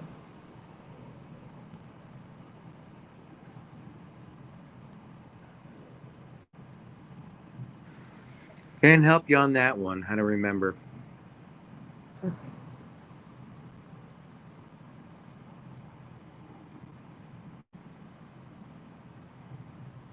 And when they stole it, it was Allie who reached down and grabbed it while Mr. Miyagi distracted the guy at the registration table to jog your memory of when it was taken. So Tinhead says white. Mandela says forgot too long ago.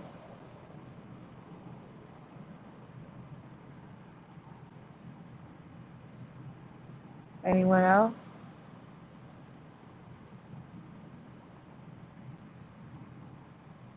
I haven't watched the movie since the 80s, so I wouldn't remember that. But I do have a clear memory of his headband being like a rising sun. Yes. And then it changed to black, and a black flower, and Moneybags made a video, and then it changed to blue, and I covered it that it changed to blue. And Yep. now I'm finding images where it's green. It's like totally blue now. But then there's some images where it's green. So it better not change again. That's crazy.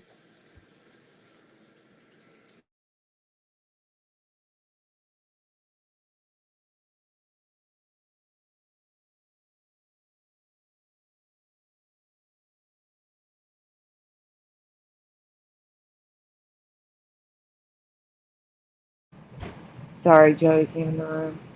All right, so I only have one answer for the belt. When he's, you're the best around doing the final battle, you guys can't remember the belt. That's okay. It was white for me. I remember him wearing white. And now it's a black belt. I don't remember him wearing black. So, Sandy, Mm-hmm. I found a new Mandela Effect in a song. You did? Yeah, something I clearly remember that I noticed the other day isn't there anymore. First, what's the song? Land of Confusion by Genesis. Oh. So let's ask the chat with blanks.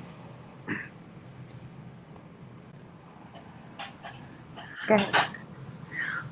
To make it a place worth blank, blank. Say the line before it. Stand up and let's start trying to make it a place worth blank, blank. Sorry, guys, I'm here. I remember a place worth living. Or worth yeah. fighting for. I think there's something like a place worth living or a place worth fighting for. A place worth living in. Yeah. So here's what I remember. There were two parts.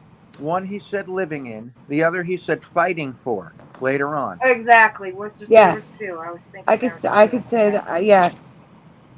Yeah. He no longer says fighting for at all. No way, really. Yeah. Oh wow. What does he say now? And this is why when we present it, I put a clip and stop it before the words. Sometimes hearing the music helps you remember. Hey Jeff, what does he say now? He's muted. He just says living in. He doesn't say the fighting for part at all anymore.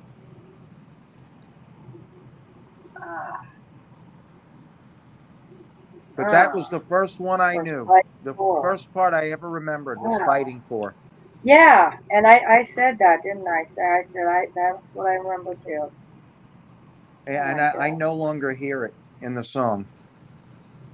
Curiouser, I wouldn't zoom in unless we ask you to. Zooming in is what's taxing your computer. No, I know my computer is it froze. I think it overheated. I have it set up in a situation where it can overheat, so I fixed that. This is my little laptop. I've had it for many years. It hasn't done that. It used to do that like very every once in a great while, like not very often, and I think it still does that. I think what happens is I have it in a funny place where it overheats. So I fixed it, and I think it'll be okay now. Sorry about that. Issues. Okay. We were just talking about Mandela Effects I'm going to be covering, and now Jeff is bringing up the song. Jeff, make sure you message me so we can put it together. Okay. All right. Yeah, that's a good one. Okay, so yeah, we're saying her next slide. Her funny hairdo. Yep. That was never seen before without braids. So let's turn that page. All right, because of that photo, Curious has suggested we check out a character featured in TV and film based on children's books by author Astrid Lindgren. I know, it's an awkward name to say. Okay, credit Jeff Zanzibar. Oh, what a cute little house. Okay. Before I find and share with you what we found, there was another possible Emmy with this character for Jeff. Please spell the name of her beloved character, P something Longstocking. Pippi. Please spell Pippi the way you remember it spelled in the chat. Yeah, how to spell that.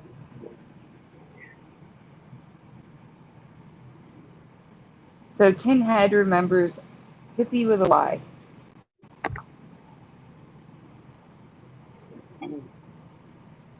Mandanimal remembers Pippi with a Y.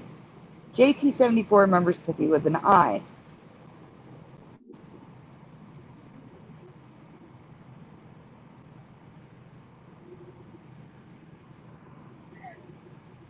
Anyone else? A guess is okay. If you want to guess, it's okay. And we have 18 people watching, 3 answers. Come say hi.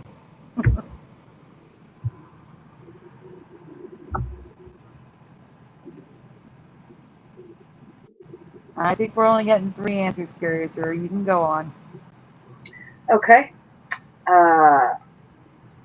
Well, I'm not affected by this one. Jeff has a clear memory of it, Pippi with a Y, but it's always been Pippi with an I. Longstocking. I think I have a dual memory on that. I remember both. All right. Before I can show the residue of Pippi, I have a couple other questions to ask. Number one, do you remember Pippi in braids or Wendy Thomas ponytails? Do you remember them like this? Or do you remember braids? What do you remember for Pippi, guys? I definitely remember braids for Pippi Longstocking. Guys, do you remember braids or ponytails for Pippi?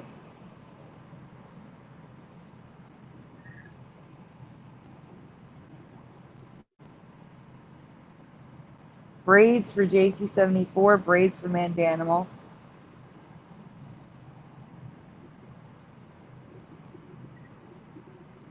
Braids for Tin Head.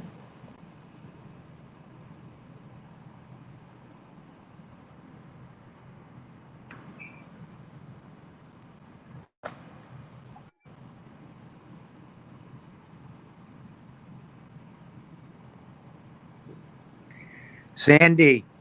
Yes. It flipped back. He says it now in the song. Oh, he does? Yeah. Oh, weird. Yeah, it'll do that too. I didn't hear it for the longest time, and now he Yeah, I says it believe again. you. I believe you, Jeff. I know it does that. Thanks. I hate I've flip-flops had with a that passion. happen. Flip-flops are the worst because it makes us look crazy. Yeah.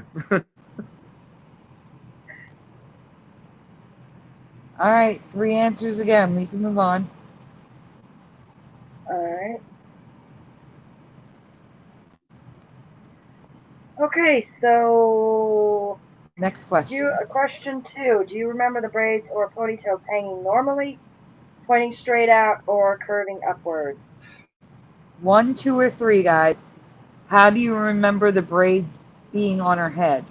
1, 2, or 3? Number 3 for me. Jeff, you're different. Why don't you tell us what you remember?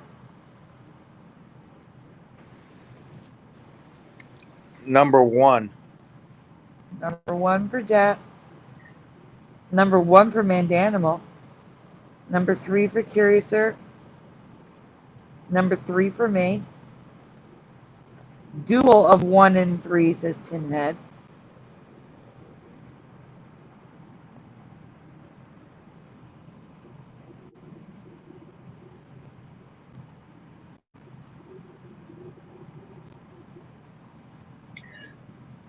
It's okay, Mandanimal. We're all wrong. JT74 is a 1. All right, we can go on. So the answer is number 2. Sticking straight out of her head sideways. Curiouser and I remember red braids curving upwards. Curiouser remembers them even longer than they are now. And I kind of agree. I do remember longer braids. Longer, thinner braids. But there's many iterations of Pippi Longstocking in film, books, and TV. So this is the best representation of Pippi Longstocking that I found. The way I remember her.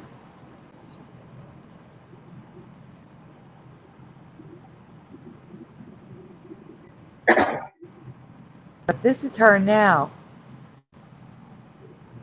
You could hang clothes off her braids. They're straight out like hooks. Can't. Yeah.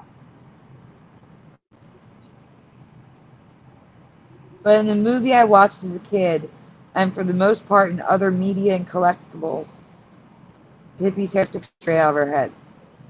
This is not how her hair was when I saw this as a kid. It's twisted in ponytails in some scenes. In some scenes it's braids, and then in some scenes it's just twisted hair in a ponytail like old Wendy over there. And her hair's strawberry blonde. It's not red. It's not as red as it used to be. Here we have brown hair. It's ridiculous. Or blonde. I'm sorry, this one's blonde. More strawberry blonde, but still blonde. And one is curved up and one is sticking straight out of the head. Even the book covers have it wrong a lot of the time. Is this change for you? Do you remember red curved braids or down? Apparently a lot of you remember one. And do you remember Pippi with a Y like Jeff does? And a lot of you did. All right, you can go on. So here is current reality Pippi Longstocking. Look at the ponytail twists. That should be braids. Yeah, it's not even hardly an attempt to make it look like braids. And, yeah. To me, it doesn't look anything like her anymore. I wouldn't have even known it was her. Yeah. Like I said when I first presented this, it looks like a little. Like that has to be the same artist as the Littles. Yes, it does look like that. Now here, we notice the variation in hair color. Notice how the top right is just a ponytail with a ribbon at the end. I can't stress how stupid that would look in real life. Seriously. And braids straight out. I don't remember this at all. No. Yeah, isn't it?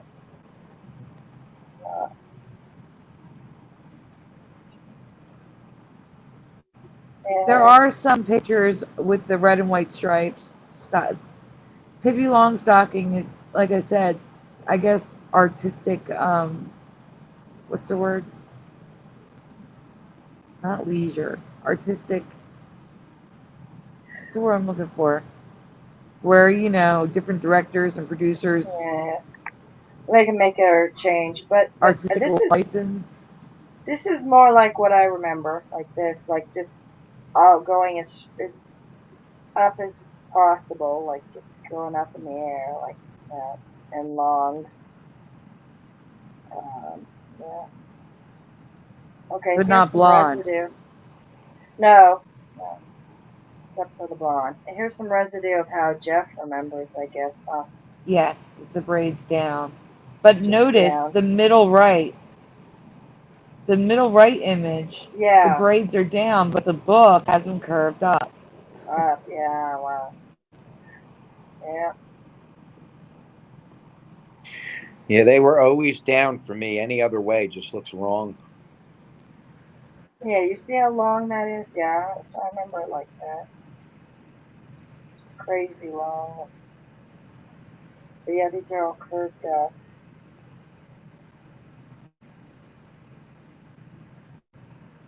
I could go with that because it's long and braided if she didn't have it that way the whole time. Okay.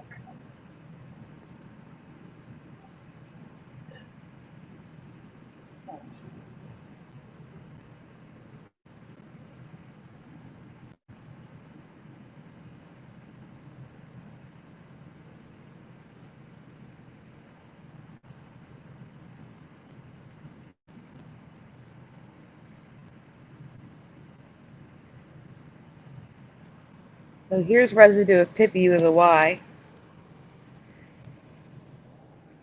Which I clearly remember.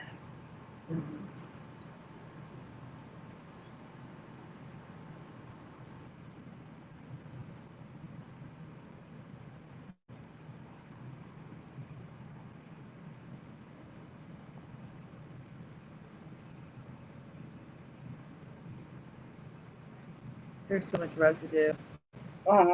Yeah.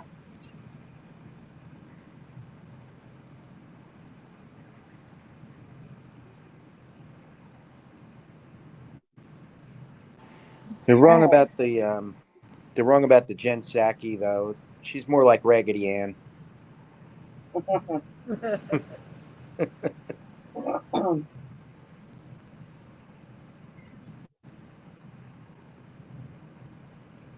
Okay, what next? Okay.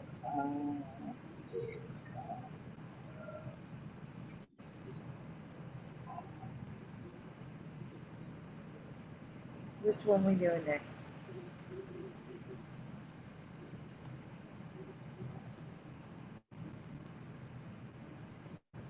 Yeah. Jeff, do you want to read? Yeah. I think I have found a new Mandela food item. Not a single person I asked remembers or has heard of these. If you already saw this, just answer what you originally answered in the chat. We all sorry. We all know Gerber baby food, but do you remember or have you ever heard of Gerber adult singles? So yes or no in the chat.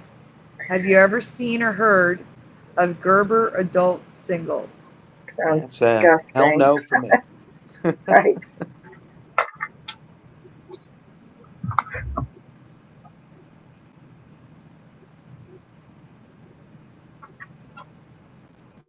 So no for Tin Head. No for JT74.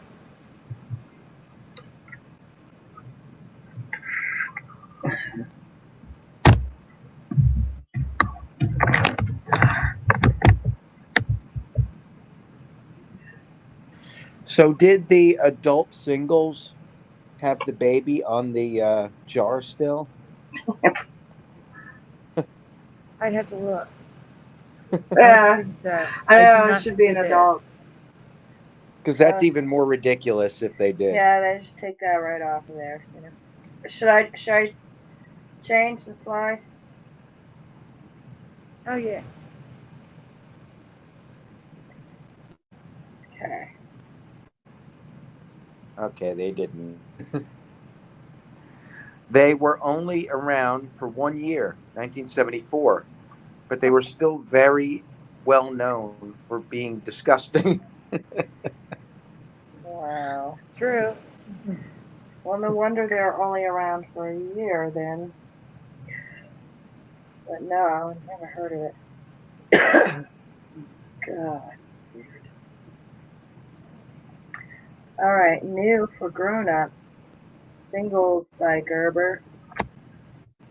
A whole new way to eat whenever you're alone. Singles by Gerber.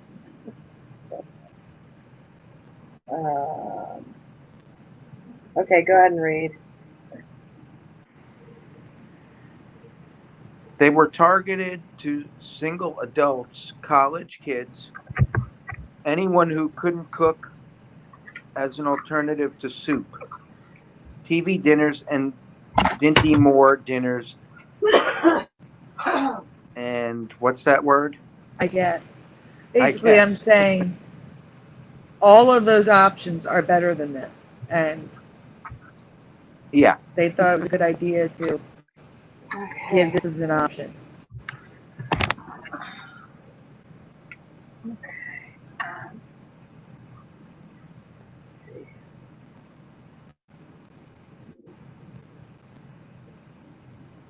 Oh God, this is horrible. Oh, I need to let you know there's a video clip coming up in case you're not presenting with sound. Oh, okay.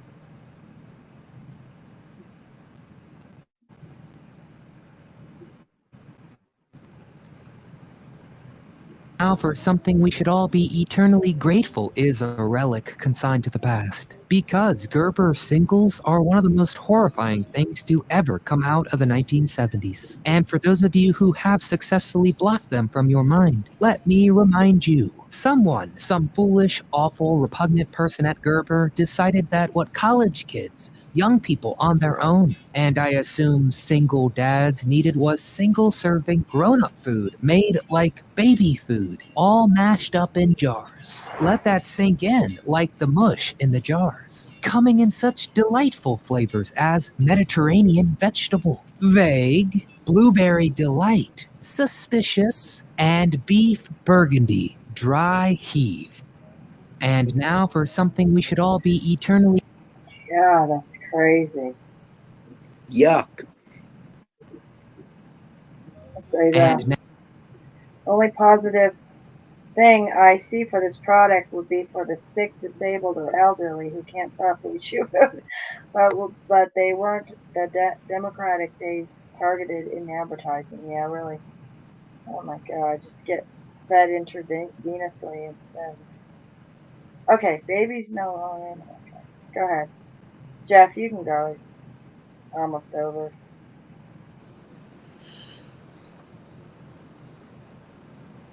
Just through this was really weird. though this was really weird, and stranger still that not one person heard of them. What do you think? Mandela timeline product? That's what I think.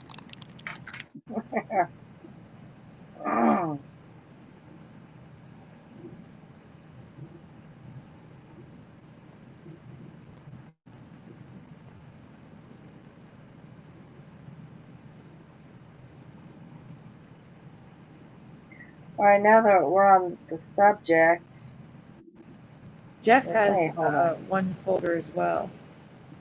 Let me find which one. There should be a song. You don't see Yeah, I anything can by only do Jeff? so many more. Yeah, we already did the song. Oh, we did it. Okay. Turning Japanese. Yeah, we did it. Okay. We've only got. Let's do the new ones. Let's go to the new ones. Yeah. All right, guys. Okay. We're moving on to the new ones.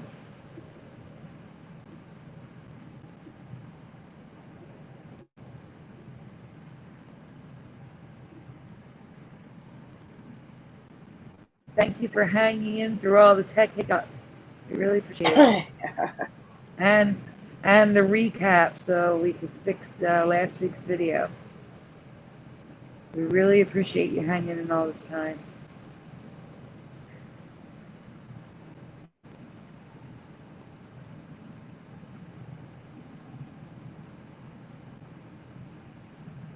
All right. This is a super short one. Teresa once found a shy plant whose leaves would close when you touched it. It was called a mimosa something.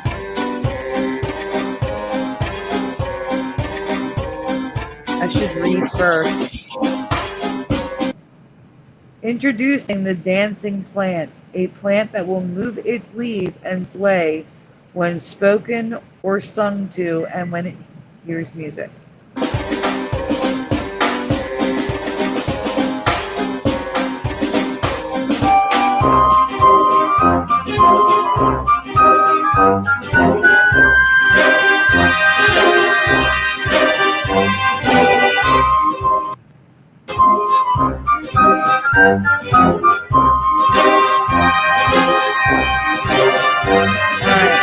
Next slide. This just plays a lot. Not when you get a copyright for coming to play it, because it's not credit. So this is just listen to the video. It's going to give you more information than I could write, and it shows better pictures.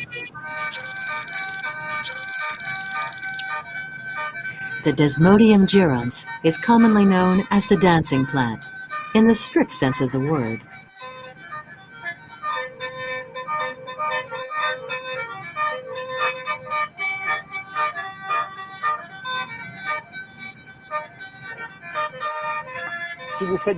If you make a noise, you'll see the leaves of this plant move incessantly. But you know, if you touch it instead of making a sound, it doesn't move at all. Actually, it's sound that it's sensitive to.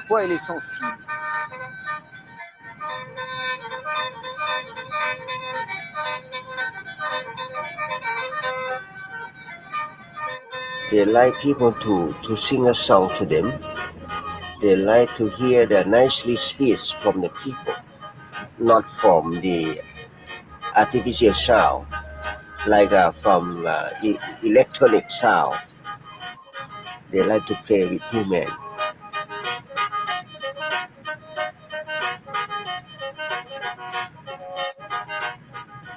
So for us scientists, this is a great problem. For two reasons. Firstly, because we don't know how it works. Secondly, and this is perhaps worse, we don't know what it's for. I find this very curious. A plant that makes itself noticed by moving. A predator, a herbivore, a deer, or a horse would see it more if it moved rather than not moving. So there is a real mystery surrounding this plant. The dancing plant seems to break all the rules. Have you guys ever heard of a plant that dances to music? No. I sure have not. That is crazy. And that video is from like 78 or 79. Oh, wow. Mm-hmm. That's even crazier.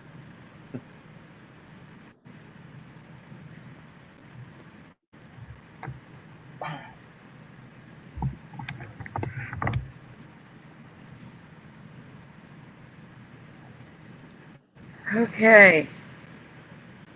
Who wants to read? It's a long one. Who needs to stay awake? I'll read it. Okay, go ahead, Jeff. We need to talk about trees, which are doing some shifty stuff again.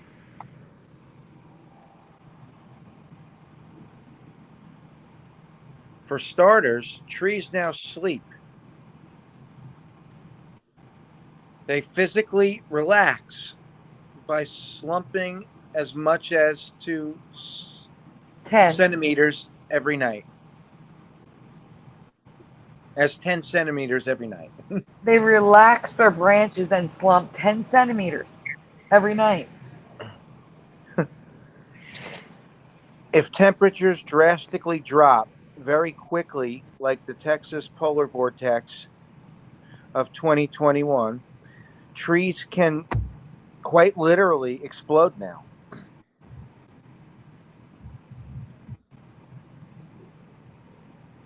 Don't forget the top, Jeff. You skipped the top in the last one because it's important. Normally, as it gets colder, tree sap collects at the base of the tree. But if the tree change is too drastic, the sap doesn't have time to migrate to the warmer base and roots.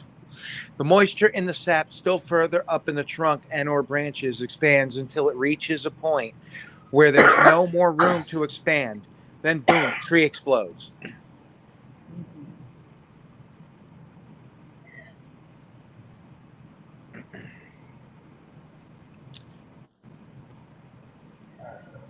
I have a little delay. Sorry. It's okay. It'll come up in a second.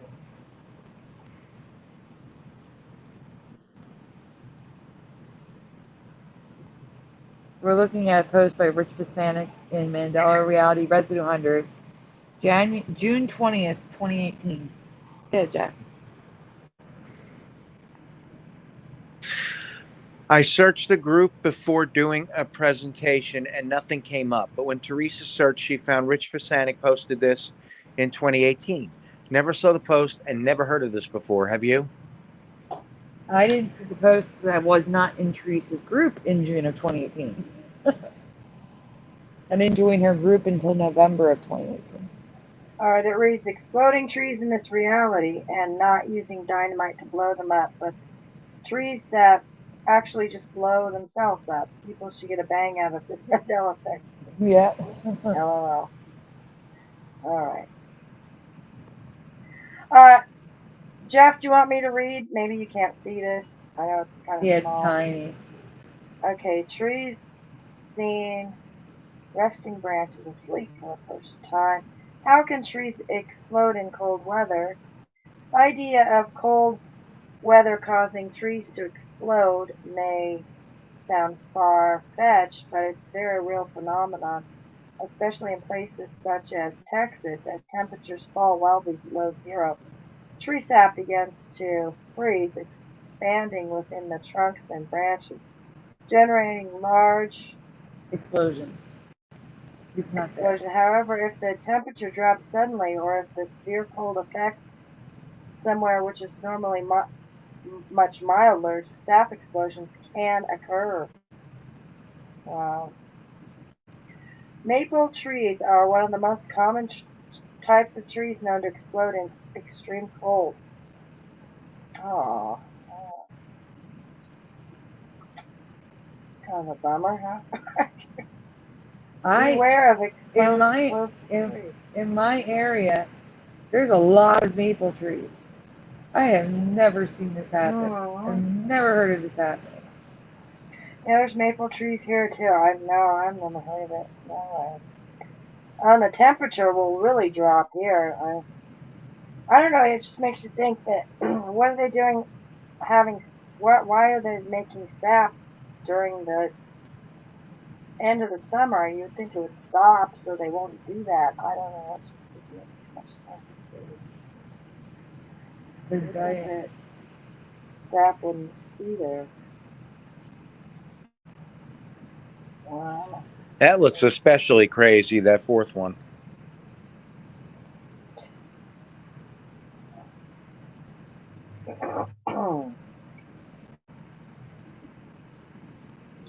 Never heard of this. No way. All right, go ahead.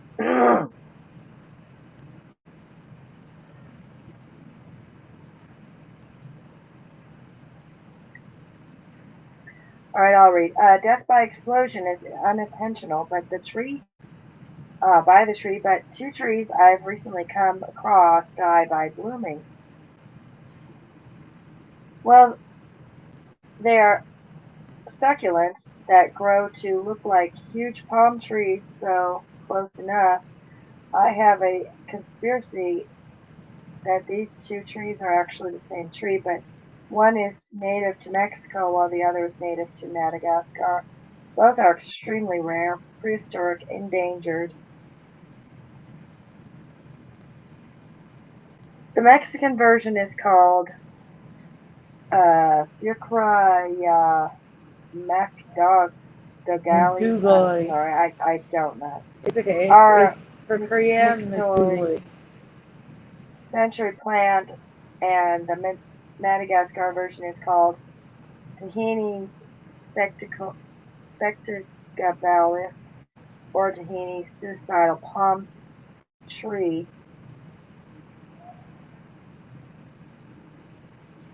Both plants, before becoming trees and palm tree, look strikingly similar. Both take 60 or 100 years to bloom. Just one, and both bloom the exact same way. When the time has come, a stalk grows on top of the center of the tree trunk and branches out, resembling a pine tree on a palm tree. Then blooms its fluffy-looking flowers dripping with sap.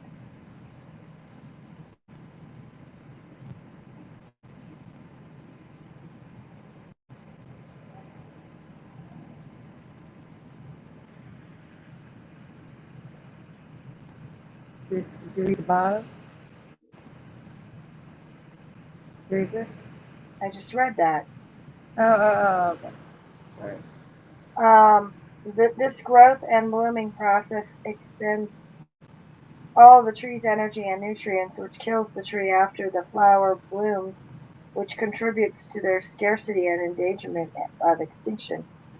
So on the left, they die. On the left, we have the tree before it died, and on the right, it's dead. And all it has to do is bloom. It did bloom. It's dead now. That's what I mean. All it has to do is bloom, and that's what kills it. Yeah.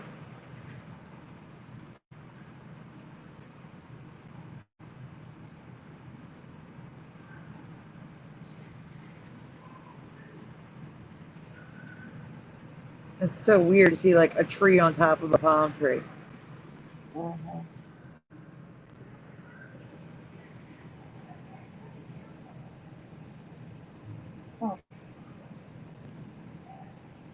And that's it. The final tree doesn't die or kill itself. It murders innocent birds and insects. The Pisonia tree is indigenous to archipelago, I don't know how to say that, archipelagos and islands in the tropical waters of the Pacific and the Indian Ocean.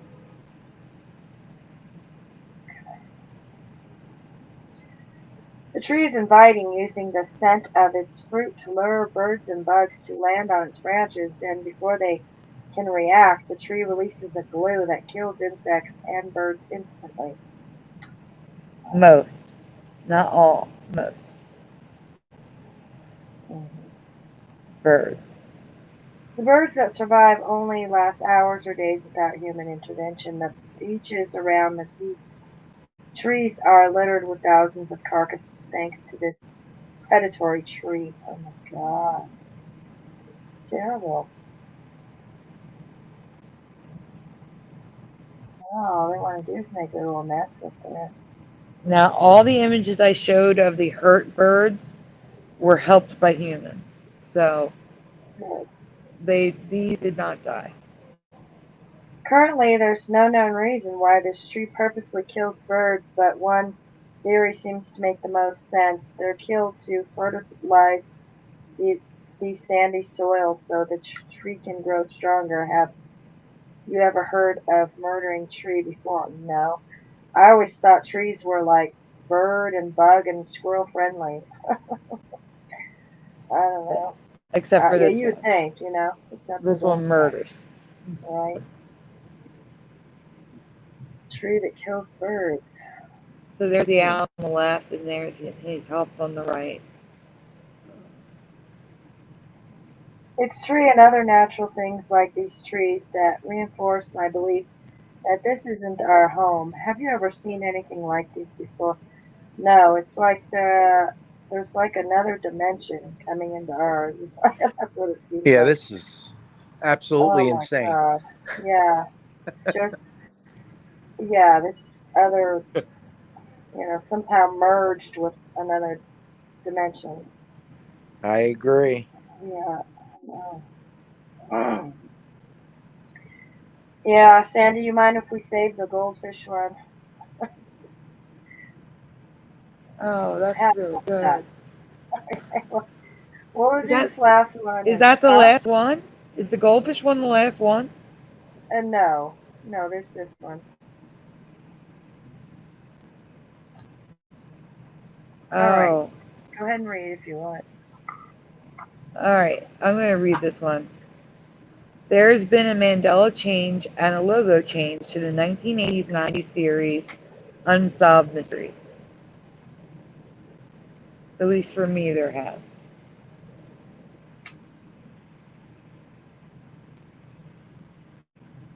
Which do you remember? I'm going to say 1, 2, or 3. You remember 1, 2, or both? Both would be 3. Which word do you remember appearing on the screen when new information was added to a previously featured case? Also, it's so merged. Look how merged that is. I'm going to have to go with 1. Jeff? 1. Hey, let's see what the chat says. DD74 says just 1. Tinhead says 1. Now they're guessing about goldfish. Curiouser. Oh, I'm sorry. Oh, God. Well, I can give you a preview of it. Mandanimal says 1.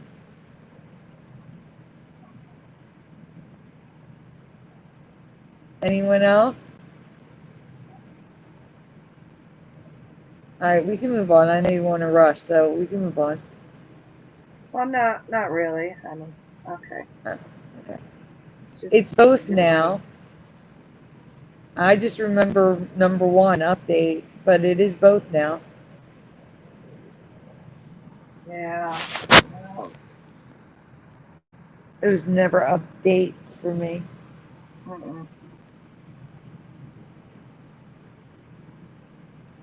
Okay, but we're getting to the real question. But the hard-hitting ME for me is what he said at the end, and sometimes in the beginning of every episode. Sometimes he'd add a little to the famous quote, but these words were always the same for me. Here come your blanks, guys. The blank is multiple words, okay? Join me. Perhaps blanks help solve a mystery. What did he say? What do you remember him saying? Panel, withhold your answers. I want to hear it from the chat first.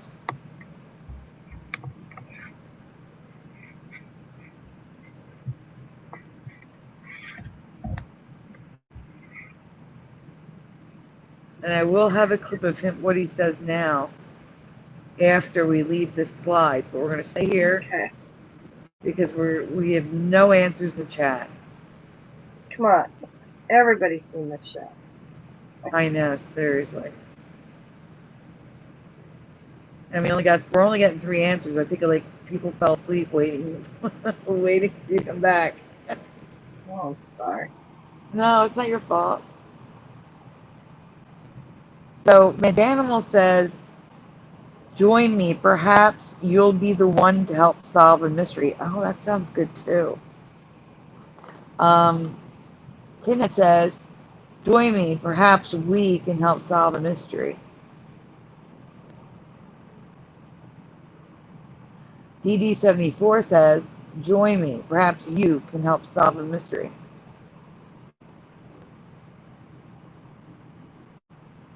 Now, here's what you are all confirming for me, that this is the Mandela Effect, because the memories are so varied.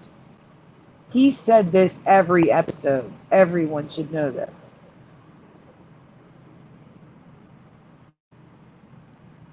Everyone should know this. It was the same every episode. And you all remember different things.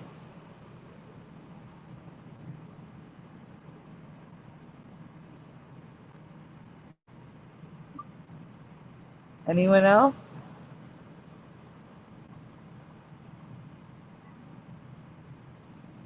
Okay, we can go on. I'll tell them my dual memory. And we can play the clip. Wait till I'll read it first.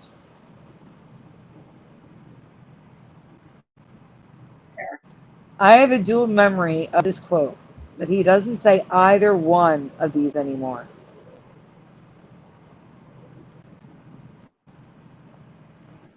So, all right, here we go. Perhaps so neither one of these, neither one of what he says, my dual memory is 2 totally different things. I clearly remember, perhaps you can help solve a mystery. And I also remember, perhaps maybe you can help solve a mystery. But now it's always, same for Jeff. But now it's always been this word salad mouthful. Perhaps you may be able to help solve a mystery. So we can play it now. Perhaps you may be able to help solve a mystery. Perhaps you may be able to help solve a mystery. I don't remember able. No way. All. No way. No.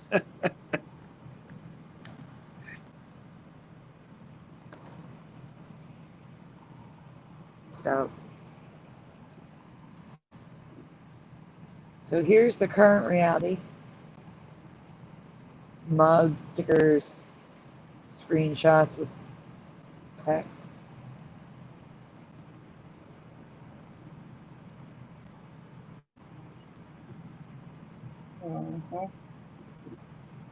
Jeanette said I would stutter trying to say that on camera.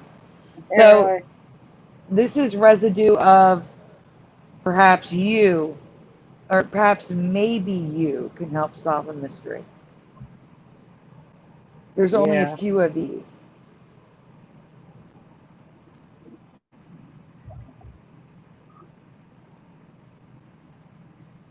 So one says, join me, perhaps maybe you. Now we come to the residue of perhaps you can help solve a mystery. Right to the point. Yeah, I think I remember that one the most. Here's,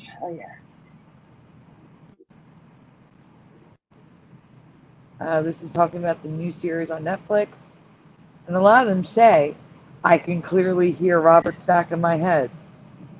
And perhaps you can help solve a mystery.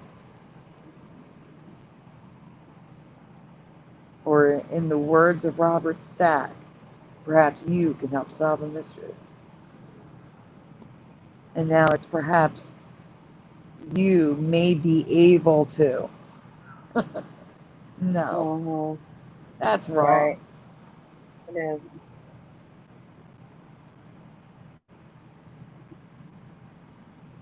Yeah, you got some residue.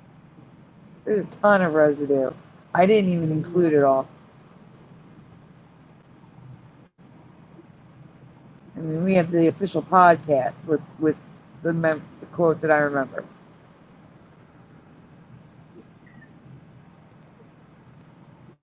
There's so many of them. Mm-hmm. Wow. There's a T-shirt.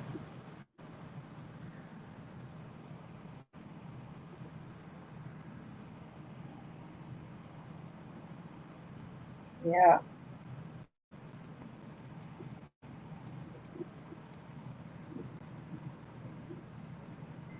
Okay, let's see.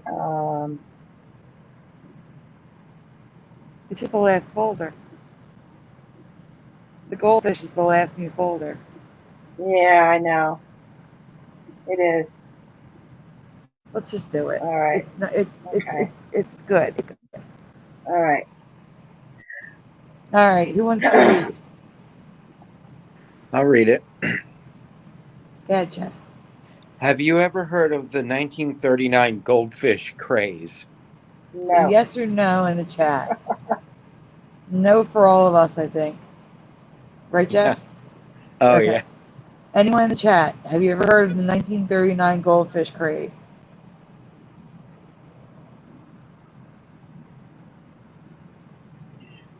Going once? Going twice? Nope, for Tin Head. Ah, Mandanimal has. All right, we can go on.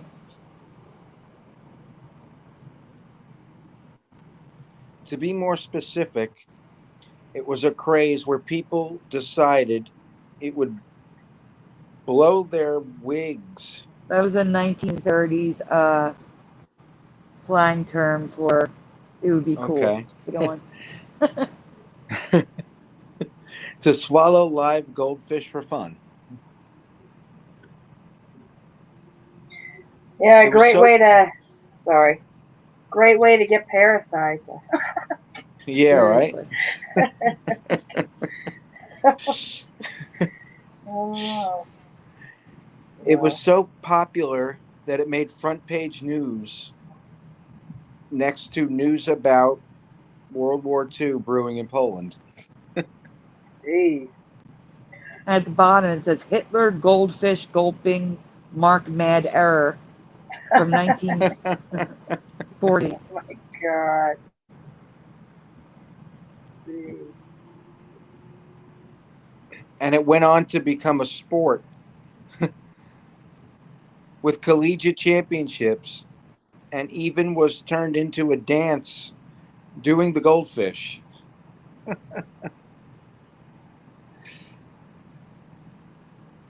That is so weird.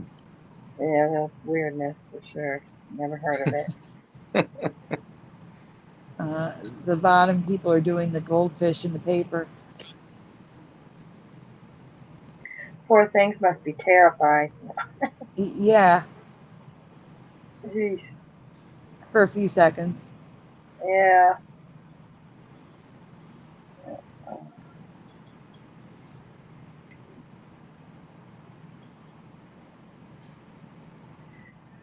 See, Mandanimal, you're saying a word that's incorrect. That word would be was.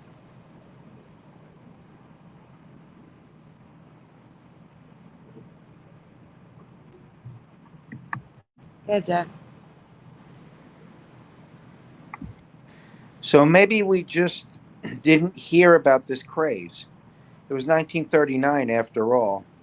True, except while collegiate goldfish swallowing no longer exists, the fad itself has never ended.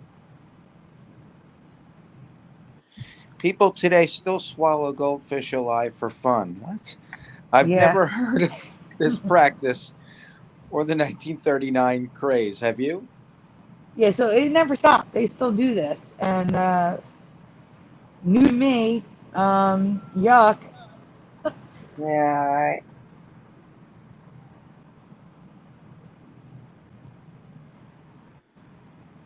Public service announcement. and possible Mandela Effect.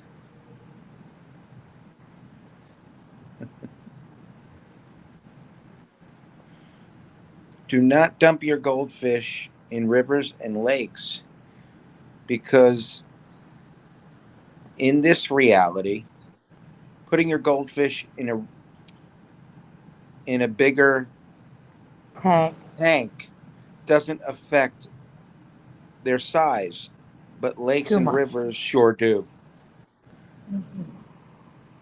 Oh, jeez.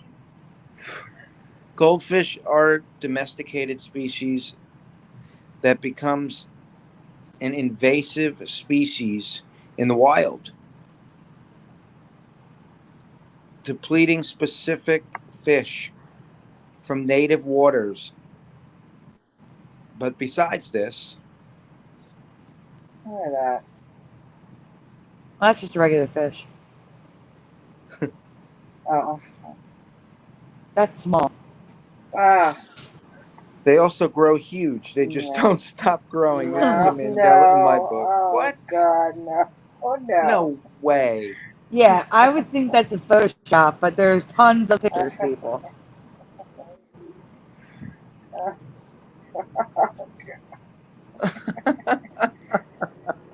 I'm calling Mandela. I'm sorry.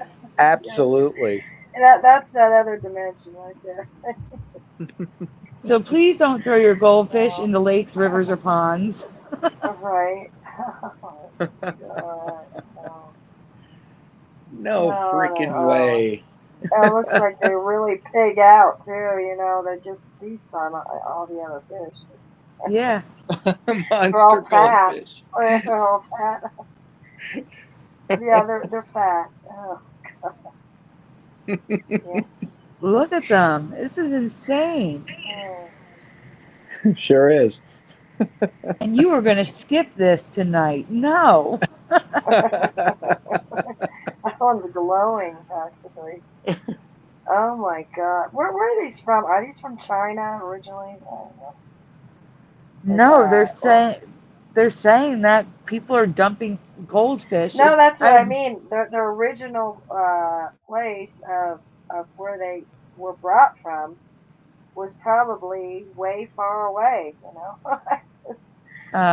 Yeah, but Mandanimal's saying they're fancy carp and do grow to the size of the pond.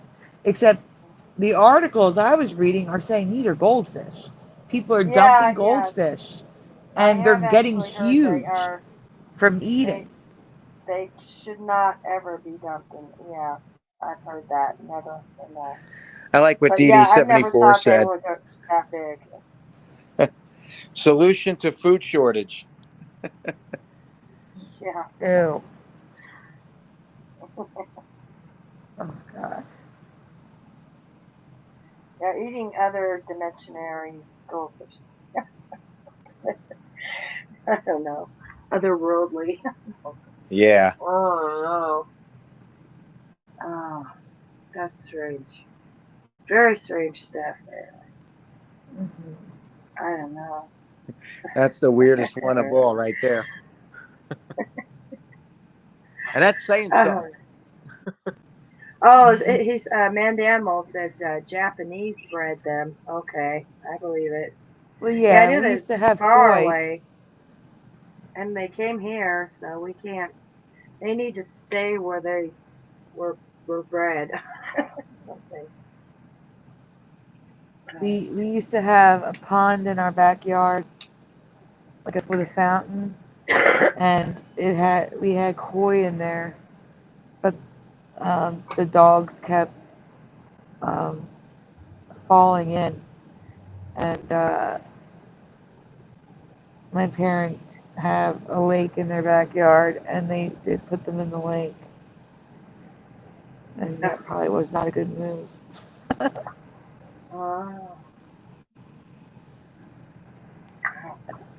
And the pond was filled in. It's now a garden. Yeah, no cricket cookies, no.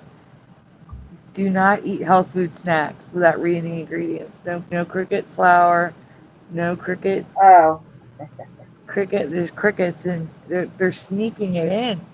They're putting, I forget the name now, but there's a name for cricket flour that's not cricket flour, and that's how they're sneaking it in, so you don't know it's cricket flour.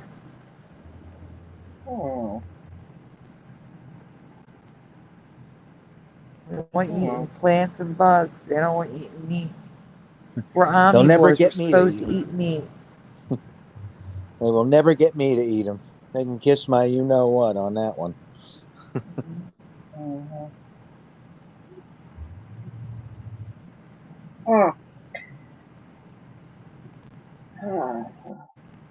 Anything else, or are we calling it quits for tonight? I think that's it for tonight, guys. Okay, so it was a great show. Glad you all could be here, and you have a wonderful evening. I'm sorry about what happened. Thanks for your patience, all that. Yeah. Yeah, thank you for hanging out and waiting. Once again, we had a little difficulties, but overall, it was a good show, and we'll say goodnight and see you next time. Thank you for Brian for being here for a short time. Yeah, thank you, Brian, Teresa, and Jeff. And Sandy. Not me. Good night, everyone. Good night, everyone. Good night, everyone. Talk